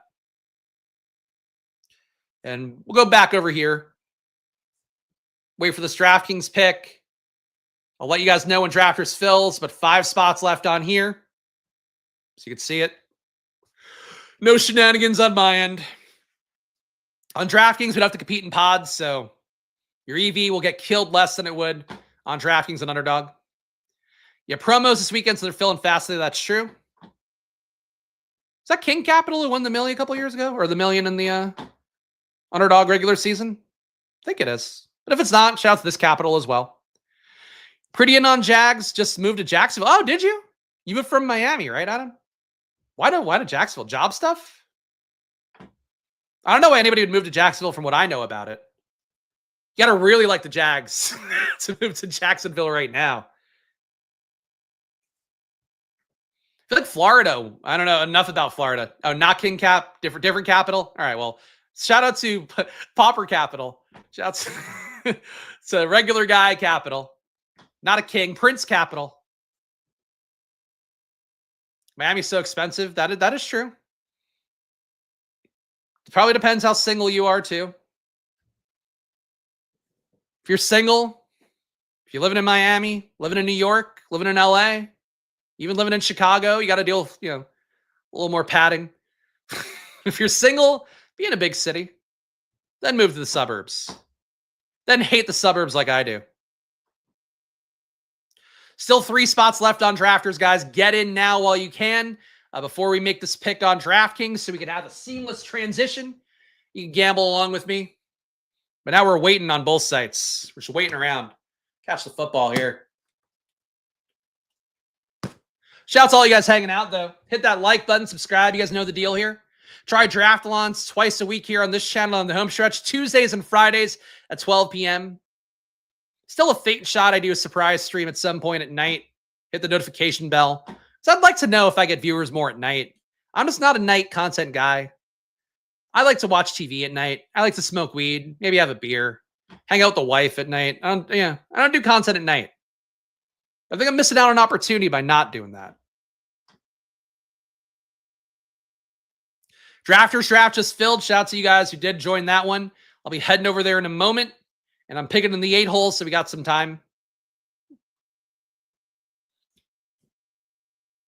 These guys are really fucking going slow. This like round 20, I get you got to think about it a little bit. You want to, wrap your head around it a little.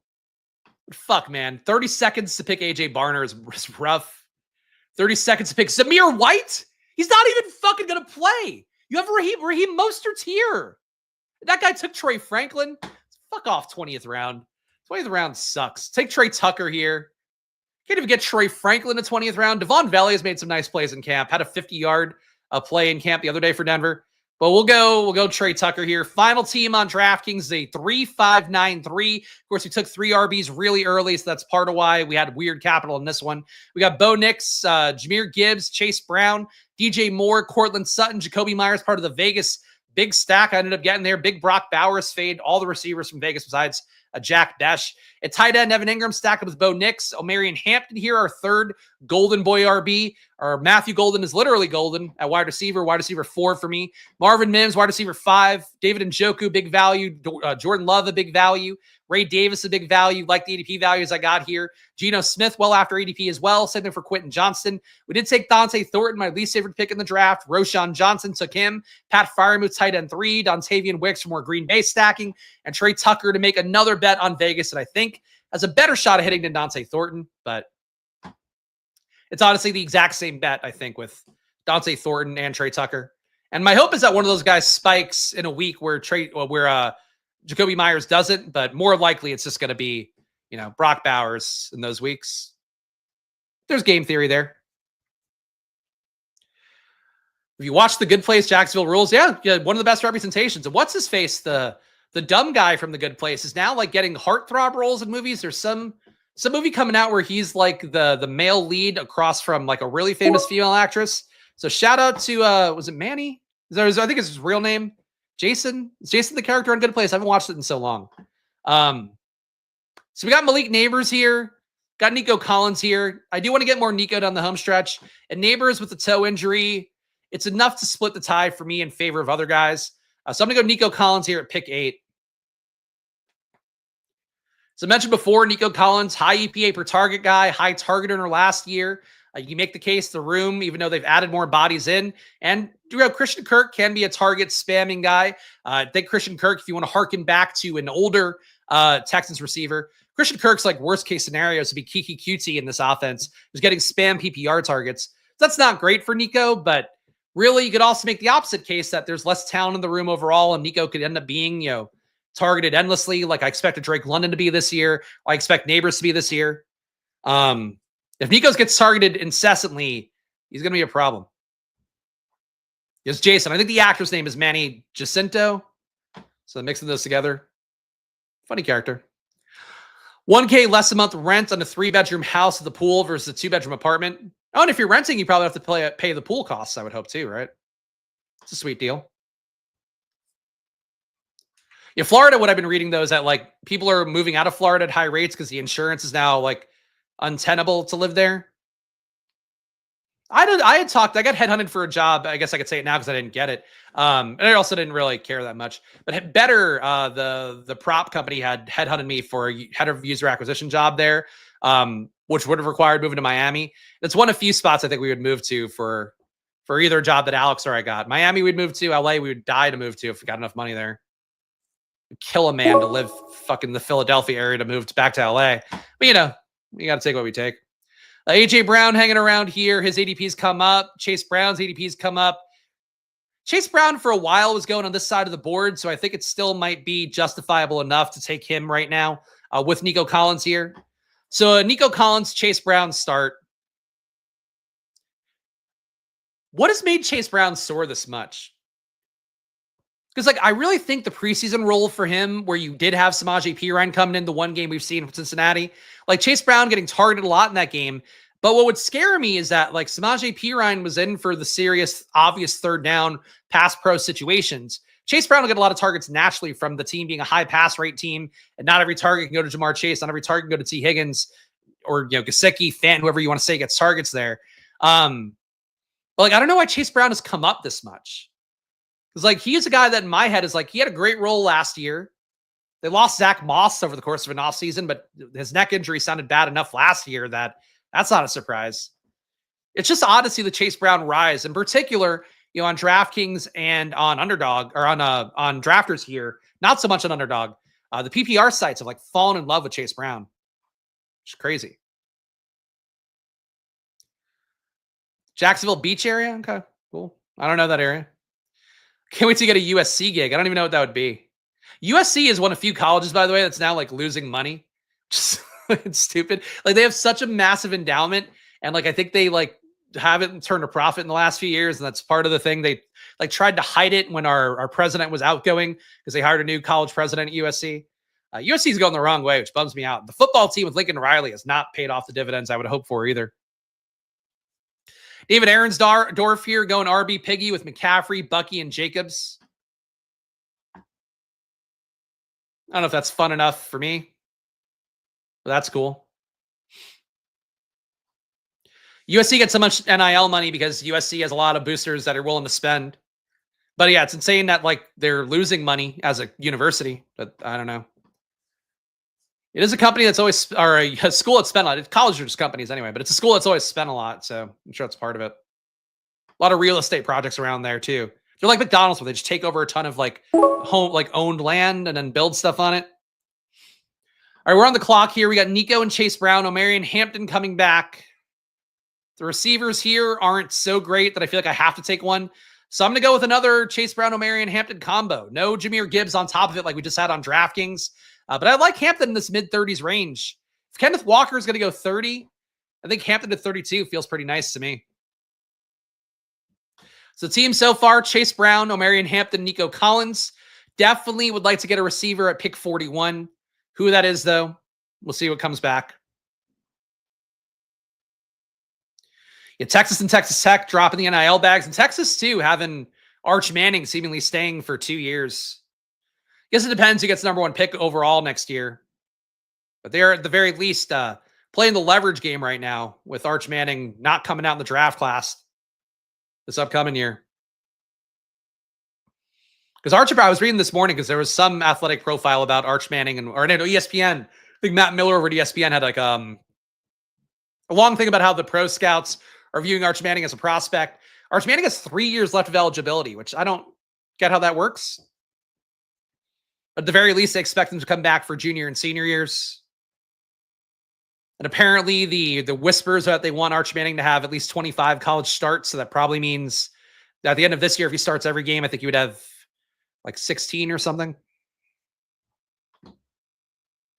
Like Arch Media is making me hate him. That's fair. He's definitely getting hyped. But yeah, what are you going to do? He's a Manning. All right, Bree thinking about it. He goes Devontae Adams. I would have liked to have gone Devontae there, but that's okay. Jalen Hurts going the elite QB here. Definitely does hold some water on a total points format like drafters. But I think we need more at receiver. Xavier Worthy. Look, if we get a middle of the season suspension for Rashee Rice, which is going to be the case. If you missed it, and I don't know how you would, but talked about it at length yesterday on Stochastic. So Rashee Rice has a hearing on September 30th, and it's a weird situation where basically, not weird, but like different kind of punishment mechanism where they couldn't agree on a suspension with Roger Goodell. So as a result, Rashee Rice then goes to the next stage, which is a hearing. He could also appeal that hearing and then drag the suspension out. There's too much uncertainty with Rashee Rice right now. And for, in particular, total points format, Xavier Worthy has to be a big beneficiary because of the fact that last year when Rice went out, we saw Worthy start to get underneath routes more. You also saw Kelsey get more involved. You saw other guys that receiving core, be a little more targeted, if not, good. Everybody's going to benefit from this Rashee Rice situation, but Worthy seems like the obvious big winner overall, especially in total points format, where we might now have 6 to 8 weeks in the middle of the season that Xavier Worthy is your obvious wide receiver one for the Chiefs. Still believe in Jalen Royals being able to come in and do something. Tyquan Thornton's also had a ton of camp hype for the Chiefs on drafters. I think he is now draftable in round 20, round 19 if you need to. But as it is for Worthy, he's undervalued to pick 41 with this situation for Rice. Even if you still take Rice, and I wouldn't at ADP and total points formats, Worthy should be more valuable. I strongly believe that. Team 5 is cooking bacon. Yeah, I got to give David here, who I think might be in the chat. I don't know. I got to give him the RB piggy here. Go with the McCaffrey, Bucky, Jacobs, Cook start. He does get a nice value on George Pickens, who comes all the way back around. So he can dig out of it if he really hits receiver hard. But that's a lot of RB capital right there for sure. Especially if they could only play 3 in a week. It's a lot to ask of those boys. But all that comes down to what he gets a receiver. If he picks up big values like Pickens over and over again, that team would pop. And it's unique for sure. Devontae Smith comes all the way, well, not all the way back around, but comes back a few picks after ADP. I think he would be a not bad click. Bigger swing perhaps on Travis Hunter, Jalen Waddle if you see Tyreek get squeezed entirely out of that Dolphins team. But I'll go Devontae Smith here. I think he is a good PPR target at this point. As wide receiver 3, we're trying to make up a little bit here. And you have Nico up top too. So a Nico Worthy, Devontae Smith start, that works for me. Chase Brown and Hampton, good RB capital, but not too much. Team is fine by my standards right now. Don't know how one can miss the Rashee Rice news. Have you seen what's been going on in this? There's a lot of things that distract people, but the Rashee Rice news, and more in particular, like how to decipher it, that's the hard part. Anybody who is interpreting the Rashee Rice news, though, as good news, I don't know how you would do that. Especially when markets are so afraid of uncertainty. The fact that you could have him, and my guess would be, given the fact they couldn't agree on the suspension, because reports had come out weeks ago, it might even be months ago at this point, the Chiefs were expecting 4 to 6 games for Rashee Rice, so they already kind of had that number in their head. My guess would be that means the NFL offices wanted to give him 8+. Like, worst case scenario, 8 to 12. I don't think 12 seems likely. It doesn't make sense to me that it would be that high in a non-drunk driving, non-domestic violence thing. But he is going to jail. It was a felony. He's going to jail for 30 days. So how that grades out, I don't know. My guess would be the league wanted to give him 8 games. He might get suspended 6 games. But what happened, I think it was a couple years ago, it was the last time that, was it the Zeke? No, somebody might in the chat might know. But the same woman who's going to oversee this Rashee Rice thing, Sue Robinson is her name. She had overseen one other case where she came in under the league suspension length, and then the league appealed it and then got the guy suspended more. Might have been Deshaun Watson. So the Rice thing is a lot of uncertainty still. I think I'm going to pick 64 in total points. It's a hard click for me right now. You guys can follow what you want, follow your hearts, but that's my take on it. We got Rome Odunze, Ricky Pearsall, Jacoby Myers here. I think Odunze is my preferred click out of the group. Pearsall, the best ADP value, but I would have Odunze ranked ahead of Pearsall in every format. Odunze in Chicago, not great, getting great camp reports at this stage, maybe is what making these guys come down a little bit. DJ Moore, I got last draft, Odunze this draft. But Odunze's talent and Ben Johnson being the coach, I still think Chicago figures it out. I'm going to die on the hill of good coaching more often than not, even though New Orleans is the one spot where I'm not trusting the coach quite as much. Still Team Odunze here, and Pearsall I think has been overvalued by a little bit, especially in PPR. Be hilarious if Rice gets a longer suspension than Watson. It would be kind of confusing, but you got to keep in mind that Rice did have, again, got a felony. There's a felony charge that he got. Watson just settled some lawsuits. It was a lot of them. I don't know. But the NFL has never shown to care too much about women. So it wouldn't shock me, even though it would be kind of crazy to hear it said out loud. Do you think it's worth plus EV throwing 30 to 50 entries in the Dalmatian that just dropped? Is that the $1 one? I don't know what the price points are. Let me look at it real fast. I'm done on Underdog, I think, for the year, besides BBMs, is how I'm approaching it right now. But I'm looking in this tab at the structure. All right, so the little Dalmatian, $1 entry, 101 max. I mean, look, for $100 to have a shot at 20K, I think the math would math there. What's the advance rate structure? That's a good advance rate structure too. 312, 110, 16. If you have the means, I would max it out. If you don't have the means, I think throwing 50 entries in is probably valuable. Yeah. I wouldn't want to do that myself because I would have to do it as slow drafts. And at this stage, I don't want to have slow drafts going when the ramp up goes to 4-hour picks. That's a little bit too much for me to manage, especially with the overnight periods. Because like I've been doing the 8-hour clocks. I've done more slow drafts than I've done in any year. 8-hour clocks you can manage easily where like you never have to queue stuff up before bedtime. At least for me with how I go to bed, usually like 12 to 1 o'clock range. I'm usually up then 6:30 to 7, 6:30 to 8, I guess I'll say, with Luca and Alex in the morning. I get my picks done. I don't have to queue stuff up at night. You have to queue things up at night and have things go right and you still get your player. That's where I'm a little bit less into it.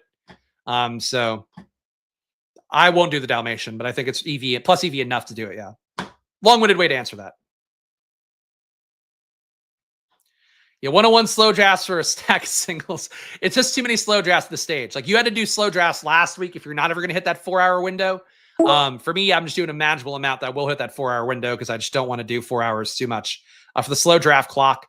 We're on the clock here, though. Speaking of that, Mahomes comes back.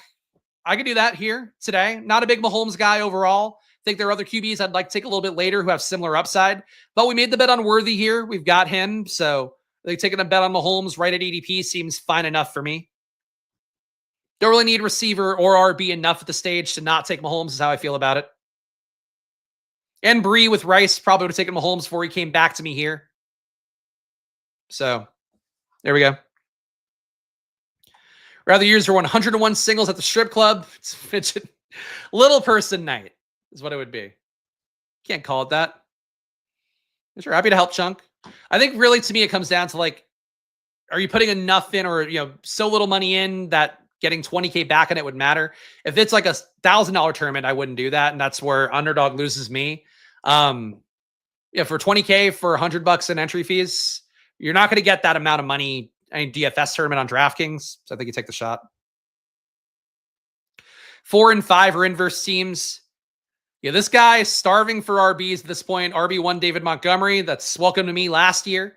I love the receiver room though with Lamb, McConkey, Higgins, Moore, JMO. You got pretty good values on that too, I think relatively. And this team with McCaffrey, Bucky, Jacobs, Cook. I got to say, relative to 2025 ADPs, I would probably be more willing to take the David Arendorf team than the Howell team. But I'm curious to see how they both try to stick the landing. All right.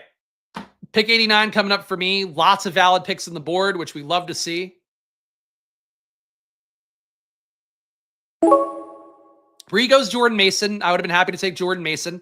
I will instead go the other Jordan on Minnesota. I'll go Jordan Addison.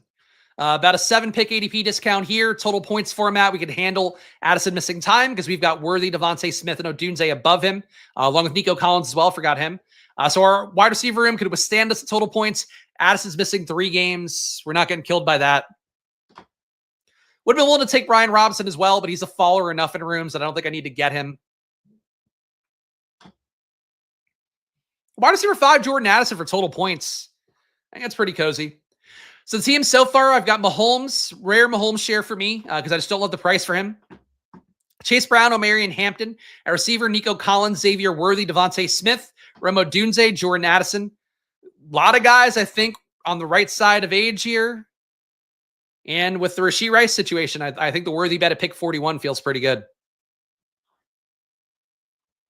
Silent Scope with the subtle brag. Managed to get a Jefferson Puka start. Hope Stafford's back. Makes it through the season. Again, even if you get Garoppolo, especially if it's PPR you're playing on I assume you're probably talking about Underdog.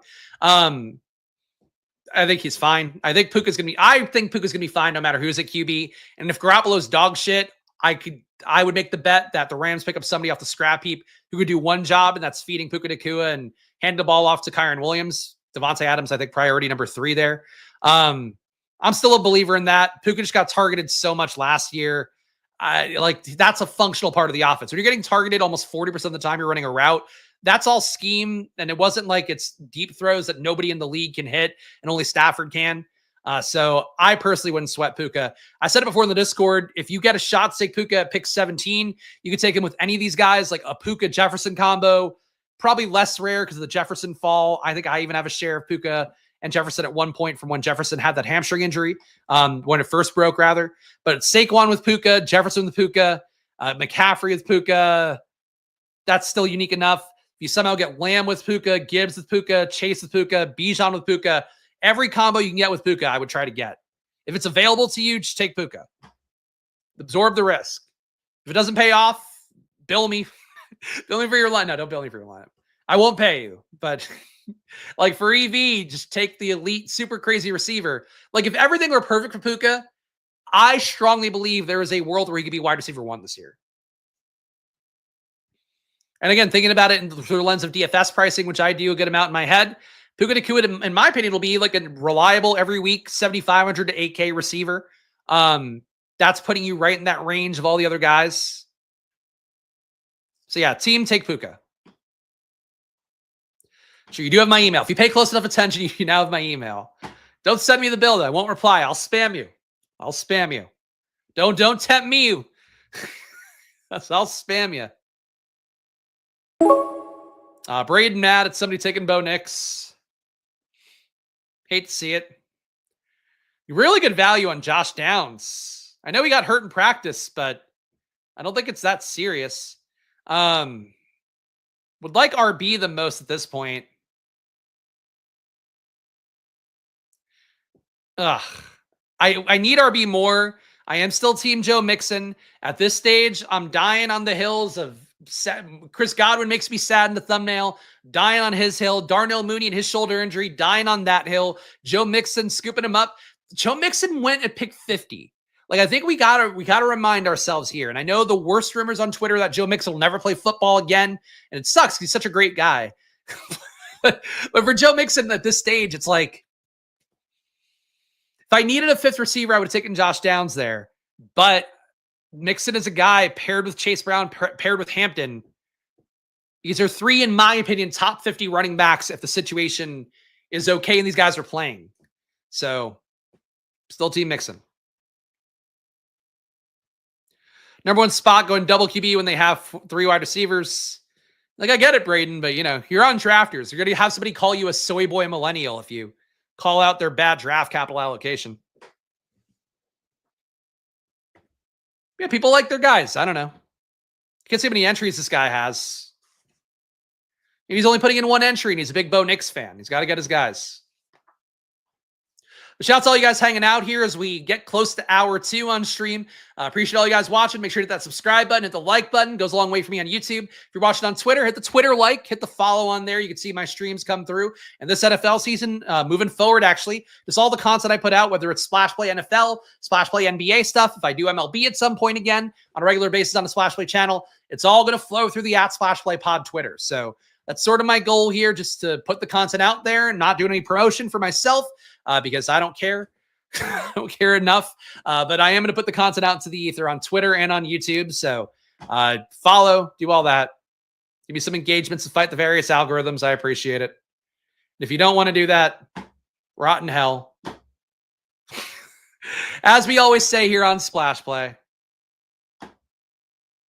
Really big ADP values at receiver today, by the way. I know people aren't stoked about Cooper Kupp, but for Cooper Kupp, the reports are you're getting the slot role for Seattle. So you're getting him in his most efficient point because they are not moving JSN. Like, they're not moving Cooper Kupp out wide. It's been all JSN playing out wide. Caleb Williams is here. We have the bet on Rome Odunze, and QB is getting a little bit sparse for me. So Caleb Williams, come on down. You are my second boy off the board at the league's most important position. I'm Patrick Mahomes, Caleb Williams start with Chase Brown, Omarion Hampton, and Joe Mixon, who I have said enough. I will be dying on the hill of. Nico Collins, part of that Houston bet as well. Xavier Worthy, Devontae Smith, Romo Dunze, and our 3-game suspension for Jordan Addison gave us an ADP value there. Happy with the team. I do have my StreamYard buttons working again. So for whatever reason, it's now not fucking up the scroll here. But yeah, I can click all of them now. But yeah, a couple times on stream, I've not been able to scroll down on StreamYard, and hoping they fix that. Because as we've seen with Underdog, tech companies just don't know how to fix things without breaking things. Again, I'll just keep the shock Pikachu face because it applies. But tech companies do not realize what they're doing. And again, if you want to draft, like I'm drafting right now, play on Drafters, promo code SPLASH. So I can actually click the buttons today. $100 deposit match on Drafters at drafters.com with that promo code SPLASH, or download the Drafters Fantasy app. And if you go this weekend and get 5 fast drafts in, you get a free entry back. That's what Drafters does because they desperately need to fill this tournament. I believe it's 40% filled right now. It's going to be a haul to get to even 70% for them. There's going to be massive overlay on Drafters. We could do some stream math, I guess. We got time. All right, so Drafters right now, I'll pull up the tab and keep an eye as well on my draft spot. We have 61,248 filled. 61,250, let's say, out of 140,000. So that's a 44% fill. If they get to 70%, 0.7 times 140,000, that means 98,000 entries, paying $20 each. That would mean that there is about $500,000 in overlay. So the point Drafters. This might be last year getting ad money from Drafters. The point is, there's like a shot at a colossal amount of overlay right now. If this tournament just fills at like the rates it's going to go at, you benefit a lot from that overlay. So please play on Drafters. Number one, it supports the show. Number two, even if a lot of you guys sign up, they got a long ways to go despite that. So it's one thing to keep in mind. We got Colston Loveland coming back here. We run the risk of not getting CJ Stroud back at this point as well. But I think Colston Loveland has an ADP value, looks the best here. We need a tight end. I'm going to go Colston Loveland. Not too far after ADP, but 15 spots is enough.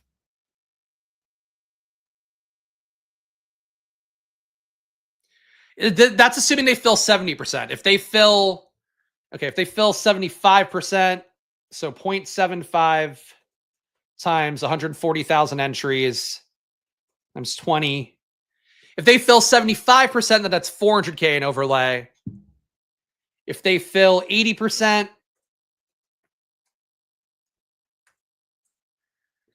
then it's 250K in overlay. I don't want to prognosticate the stuff because it's not my expertise. I would be shocked if they got to 80% filled. I think Underdog has thrown too many tournaments in for drafters to fill this year.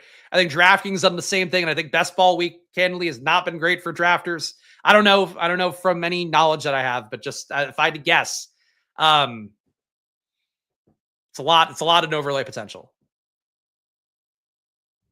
They won't have rake if there's overlay.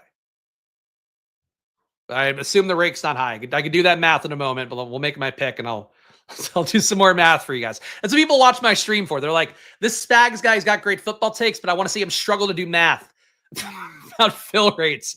And I will do the best I can to do that math for you guys. All right, so Bree thankfully had no conflicts with me in Houston. Herbert's still hanging around as well, so we're getting decent QB values no matter what. But third QB here, CJ Stroud. We do want some more at RB, obviously. Only 3 so far. But I think for, again, just building how we know based on sim data, Mahomes is not a strong enough QB1 for me to feel great about. Want to get 3 QBs in, and we have the Houston bet with Stroud, Joe Mixon, and Nico Collins. So we're done at QB now with Mahomes, Caleb Williams, and Stroud. At RB, we have Chase Brown, Omarion Hampton, Joe Mixon. At receiver, Nico Collins, Xavier Worthy, Devontae Smith, Romo Dunze, and Jordan Addison. And in tight end, we got a nice little value on Colston Loveland. Happy with the team? All right, rake on drafters. The rake, if they were to max it out, would be, so it'd be 140,000 times 20. So that's 280K, or 2.8 million rather. So they would have about 300K in rake. So 300,000 divided by 2.5 million, 12% rake. Yeah, 10.5. You're close. 12% though. Seems to be the exact math. So no overlay, and you're not getting 12% rake, or overlay rather, and not getting 12% rake. That's the correct way to say that.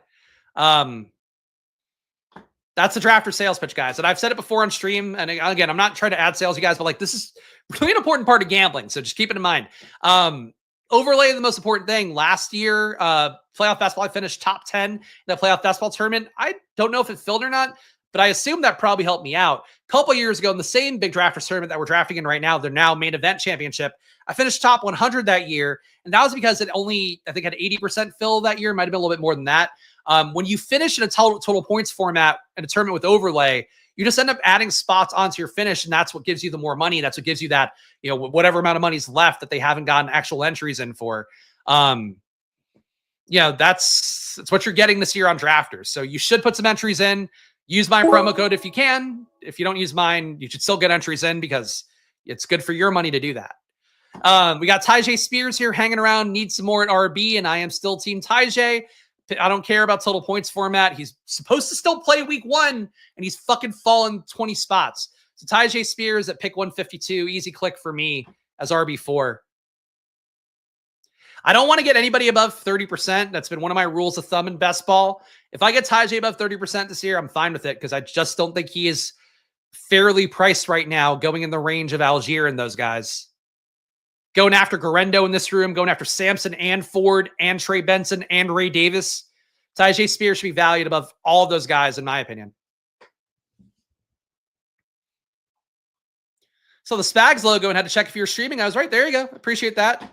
Pay D, I didn't see, but Pay D here in the 11 hole. So shout out to him. Or Paid, I guess would be your name. Sorry.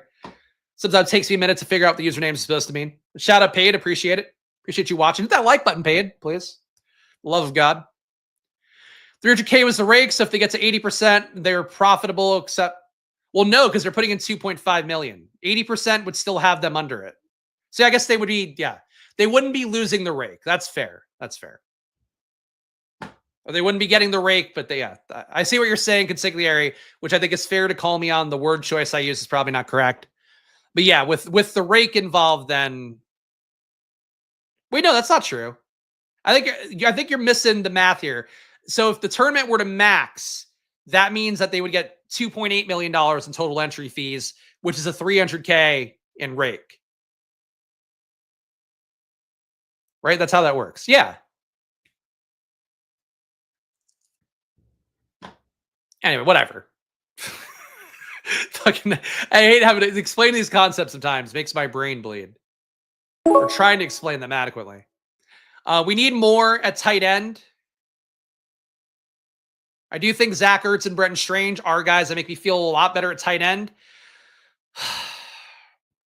Brandon Ayuk at pick 160 also feels too cheap. At a certain point, he's going to play. I'm going to go to Ayuk. This is still a guy that was, whether intelligently or not, a top 110 pick for the 40% of drafters tournament. Now that he has a time frame where he could return week 5, could return week 10, according to Kyle Shanahan, nobody wants Ayuk, and I get it. He shouldn't be your wide receiver 4. He shouldn't be your wide receiver 3. If he's your wide receiver 6 or 7, that's just house money. That's house money like Keenan Allen was. So not a fan of Brandon Ayuk coming off a knee injury. Like I think with what he showed last year, getting out targeted meaningfully by guys like Juwan Jennings and George Kittle, it's not great for him. But he's paid as much as the top 5 receivers in football, and he's going to play at least the back half of the season. So if he's going to go next to Hollywood Brown and Wan'Dale Robinson, I think you take Brandon Ayuk. Genty should be a 2-3 turn ADP. Genty should be, in my opinion, after Henry, after... The ceiling is still high per game.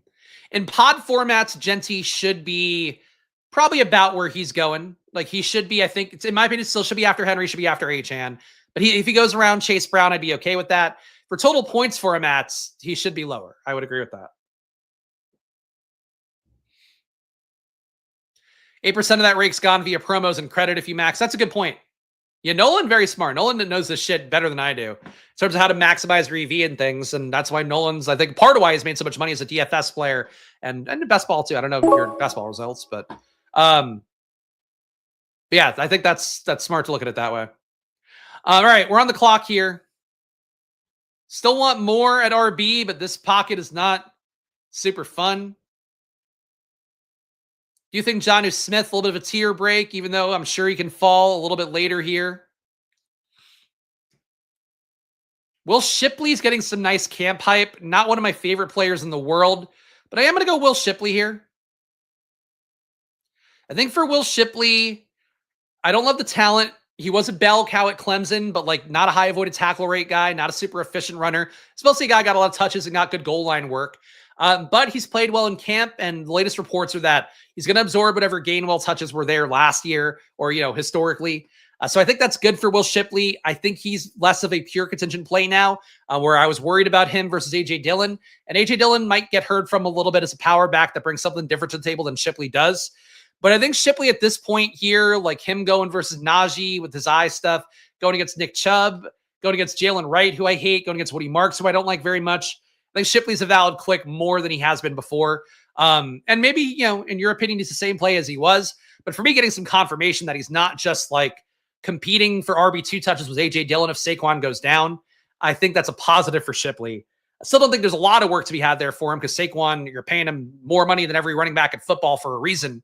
But Shipley, I think, is draftable in this kind of build where we just want to get some more guys in who have outs, and certainly contingent-wise, the outs seem stronger. Shipley's going to get 2 to 3 usable weeks with the Gainwell roll. Yeah, it's possible. And just the fact, too, that they're going to want to preserve Saquon a little bit more. He doesn't have to prove the point like he did last year. I think those are all positive things for Shipley getting more work. We got picks coming up here, or a pick coming up here. Najee Harris hanging around. We do want to add something at RB, but Najee's not really one of my guys. Do you think we need tight end a little bit more? And Jonnu Smith hung around the turn. 10 picks after ADP right now for Jonnu Smith. I can live with that. So Jonnu Smith, tight end 2, also a week 5 bye. Though I was definitely taking the third tight end anyway, maybe even a fourth. So we're going to go Jonnu Smith here right now. 3 QBs, 5 RBs, 6 wide receivers, 2 tight ends with Patrick Mahomes, Caleb Williams, CJ Stroud. We got Chase Brown, Omarion Hampton, Joe Mixon, Tyjae Spears, and Will Shipley. Shipley as RB5 does not feel great to me, but the big bet on Hampton and Brown and getting Mixon as our guy at pick 100, I think changes the texture of the room a little bit. Nico Collins, Xavier Worthy, Devontae Smith, Romo Dunze, Addison, and Brandon Ayuk is wide receiver 6. Want to get some more projection here late at receiver if I can. Was going to take Diami Brown if he came to me potentially because I think we need something to make up for not having Ayuk for probably half the year, especially in total points format. But we'll have to get some different guys at receiver late. And I can live with that. You and I may disagree on Shipley / Justice Hill, or see Shipley and Justice Hill similar bets. See, the difference there is that they're not going to take Saquon necessarily off the field on pass downs, whereas for Derrick Henry, they'll do that. They'll put Justice Hill in no matter what. 3rd and long, obvious pass down situation on 3rd down. I think that's how I view it differently. So that's probably the disconnect. I think I'm right about that one. But I would say for the contingent bet, I don't think Justice Hill becomes a bell cow for the Ravens if Henry goes down. I think Shipley becomes pretty close to a bell cow for Philadelphia with some touches going to, assuming Dillon's healthy, going to him. Maybe some other guy to pick off the scrap heap. But I think Shipley would be an obvious lead back if his guy went down, whereas I don't think Justice Hill is if Henry goes down. I don't want to draft Cyclops, no, and nobody else does either. Especially because I have Omarion Hampton. Like, to take Najee Harris at this point, I guess you could make the bet that, like, Najee gets power back touches that Hampton doesn't get. But Hampton, to me, grades out in every facet of football better than Najee Harris. I think he's an elite pass game guy, even though people don't know that about him. He blocked well. He got a ton of routes at UNC, and he was the most efficient back in receptions. People love Travion Henderson. Hampton was better than him in every pass metric. So I just don't know how Najee beats him out at this point, but certainly we'll see. Ugh. Gross spot to try to make it up at receiver at all here.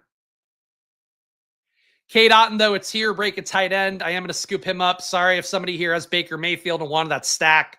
But I need some more at tight end, and tight end's getting a little bit ugly in my opinion.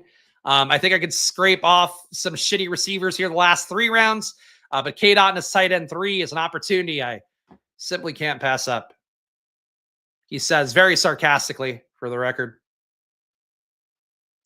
But when we have Freiermuth already going, Jatavian already going, Gesicki already going, tight ends get a little too bled out. And I am not good with a Colston Loveland, Jonnu Smith tight end room. Jack saying the 5th guy is going to land the plane better than the 4th guy. Let's look at these teams. All right, so Arendorf started with the 4. David Arendorf here started with the 4 RBs, McCaffrey, Bucky, Jacobs, and Cook. He then went Pickens, Debo, Olave. It's not a bad top 3. Hawkinson, Jaden Reed, it falls off a little. Keenan Allen's wide receiver 5 I could live with. McCarthy and Herbert, he's still taking receiver. Dobbs, Ertz, Thielen. He takes Najee as the big value. Yeah, that team's not bad. That Arendorf team's not bad. We'll look at the 0 RB start guy next to him in a moment. But I think at the very least, this guy added volume at receiver after the fact. So I think that's at least functionally correct. God, I hate this spot.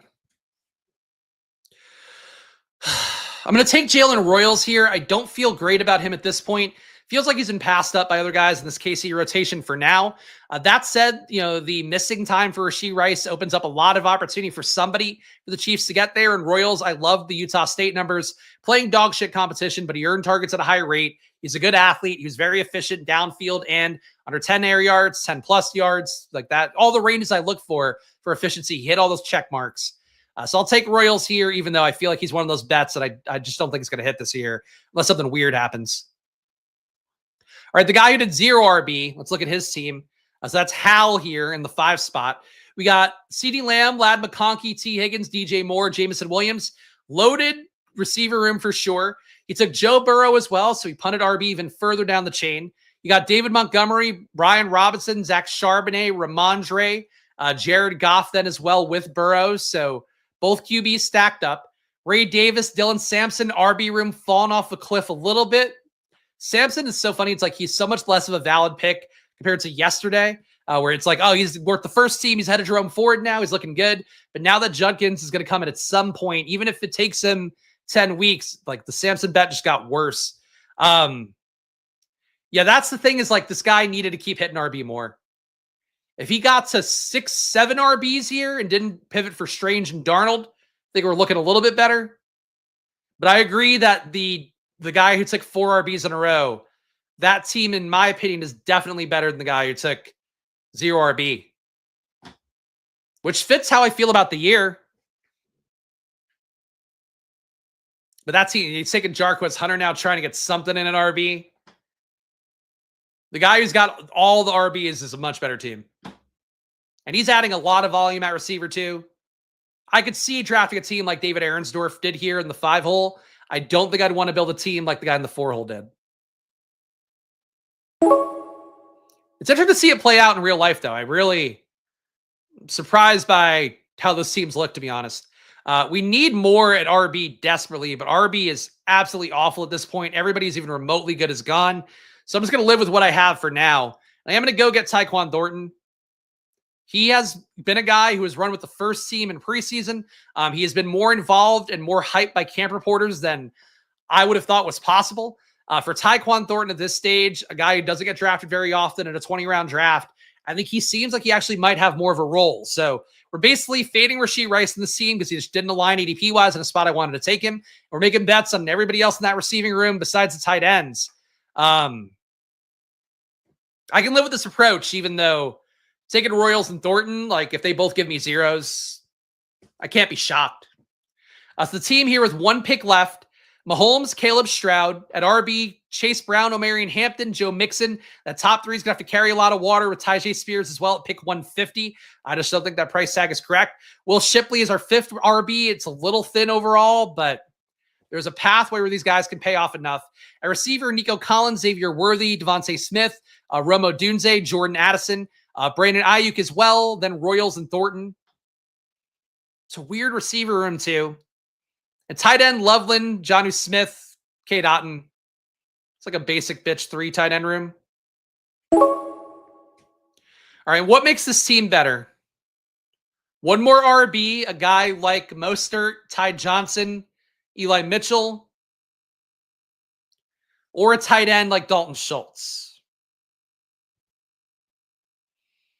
I think I'd rather take the shot on Ty Johnson. My round 20. I just don't believe in Brashard Smith at all. And we need somebody who can give us some PPR points at running back. And Ty Johnson, if he does not lose that 3rd down role to the new money for James Cook, Ty Johnson is it. So the final team here, 3683. Right, 2 hours, 15 minutes. This draft went fast. Patrick Mahomes, Caleb Williams, CJ Stroud at QB. And shout out to all you guys who did make the draft go fast, because I do love to see that. Chase Brown, Omarion Hampton, Joe Mixon, Tyjae Spears, Will Shipley, and Ty Johnson. A receiver, Nico Collins, Xavier Worthy, Devontae Smith, Romo Dunze, Jordan Addison, Brandon Ayuk, Jalen Royals, Tyquan Thornton. Receiver room falls off a cliff here for sure, but if Ayuk gets back in and is useful, if he gets back in week 5, the team is like pretty interesting. If he gets back in week 10, the team could struggle a little bit. But the top guys are good enough. And a tight end, Loveland, Jonnu, and K. Dotton. I think normally in a 20-round draft, I would have gone a 4th tight end here, but we needed to add more at receiver and RB, and that's sort of the way that it worked out. But definitely a weird team. My least favorite team I think I built on stream today, but still I think plays enough that I don't feel bad about the money. And shout out to all you guys who were in the draft room. Paid here, Bree, appreciate you guys. Braden, all you guys did a good job. So shout out to all of you hanging out here. Last stage in our journey, just because some of you guys might care. Again, I did share all my BBM exposures on the Discord, so please get in there, join the channel, and you can get into the Discord as well. But here's my exposures right now across my entire portfolio. Just look at them fast. Probably nothing that's changed too much, but in case you guys care, I'll just share it with you.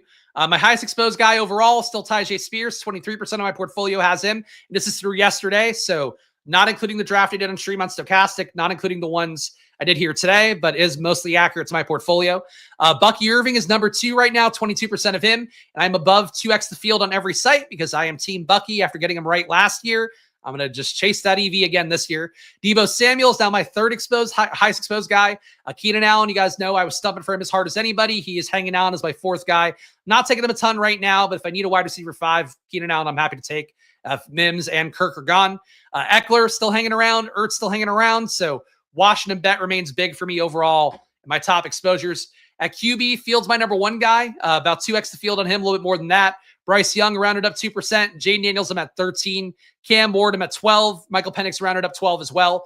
Baker not too far behind. Purdy not too far behind. Flat QB exposures is the move, though, because your stacks should dictate your QB is the way I view things, besides guys who are just mispriced. Like, in my opinion, Bryce Young is, like Cam Ward is, and Jaden's just a bet that we're doing again. RB, we talked about most of these guys already. Tyjae, 23%. Bucky at 22 rounded up. Eckler at 18 rounded up. So just fading Krosky merits success mostly. Marshawn Lloyd, 17% overall, above the field on every site, even though he doesn't get drafted half the time. Dying on Marshawn Lloyd Hill one more time, but hopefully in a smarter way. And DeAndre Swift, my number 5 guy. A ton of him at Drafters, where I got him so cheap throughout that entire draft cycle. DeAndre Swift, number 5 overall for me. Receiver, Debo Keenan, we talked about them. Rashad Bateman, another great if you get him as wide receiver 5 guy. Juwan Jennings, the calf injury, the new contract stuff, not spooking me, even though at this stage, I get it if you would be spooked a little bit. And Josh Palmer, mostly bought him when he was cheaper at this point. Got 17% of him, 19% of my fees. Mooney not far behind him either. Mims as well. You can see I'm making that bet for real. And tight end, last but not least, Zach Ertz, number 1. He is too cheap for what he did. Maybe I'm going too heavy on him for getting Ben Sinnott wrong last year. But Ertz, I am over 2x the field on with 17% across everything. Barely any on DraftKings, though. I just can never get him to align right on DraftKings. Jatavian Sanders, my number 2 guy, usually in the 3 tight end build. He's now more expensive. I got him basically in the 18th and 17th round only. Juwan Johnson, another guy for free. Trey McBride, would love to get more elite tight end with him and Bowers on the home stretch. If I had a third of my portfolio with one of those guys, I'd be happy. Instead, it looks like I'm going to be closer to 25%. Yeah, Bauer is actually a little bit lower than that. Chika Conquo, 13% as well. I will buy the rise for him, but a lot of mine is coming cheaper. So you can see here my late tight end thesis coming in strong with Ertz, Jatavian, Juwan, Chig, Gesicki, Jonnu, Theo Johnson. I am taking late tight end a lot, and that is just the bet on the year. And I'll spare you guys looking at individual drafts, but that's where my exposures are. Nothing I'm backing down of. Trying to get a little bit less Godwin right now. Want to get some more Igbuka. Want to get some more Golden. Want to get some more Travion Henderson when the price aligns, and I'm okay with it. That's sort of where I'm looking at exposure-wise for myself. My guy Robert Griffin III here. I have so much Bateman, Spears, Jennings, Palmer, Fields too. Hey, look, you and me are together on this one, my friend, even though our teams are probably a little bit different.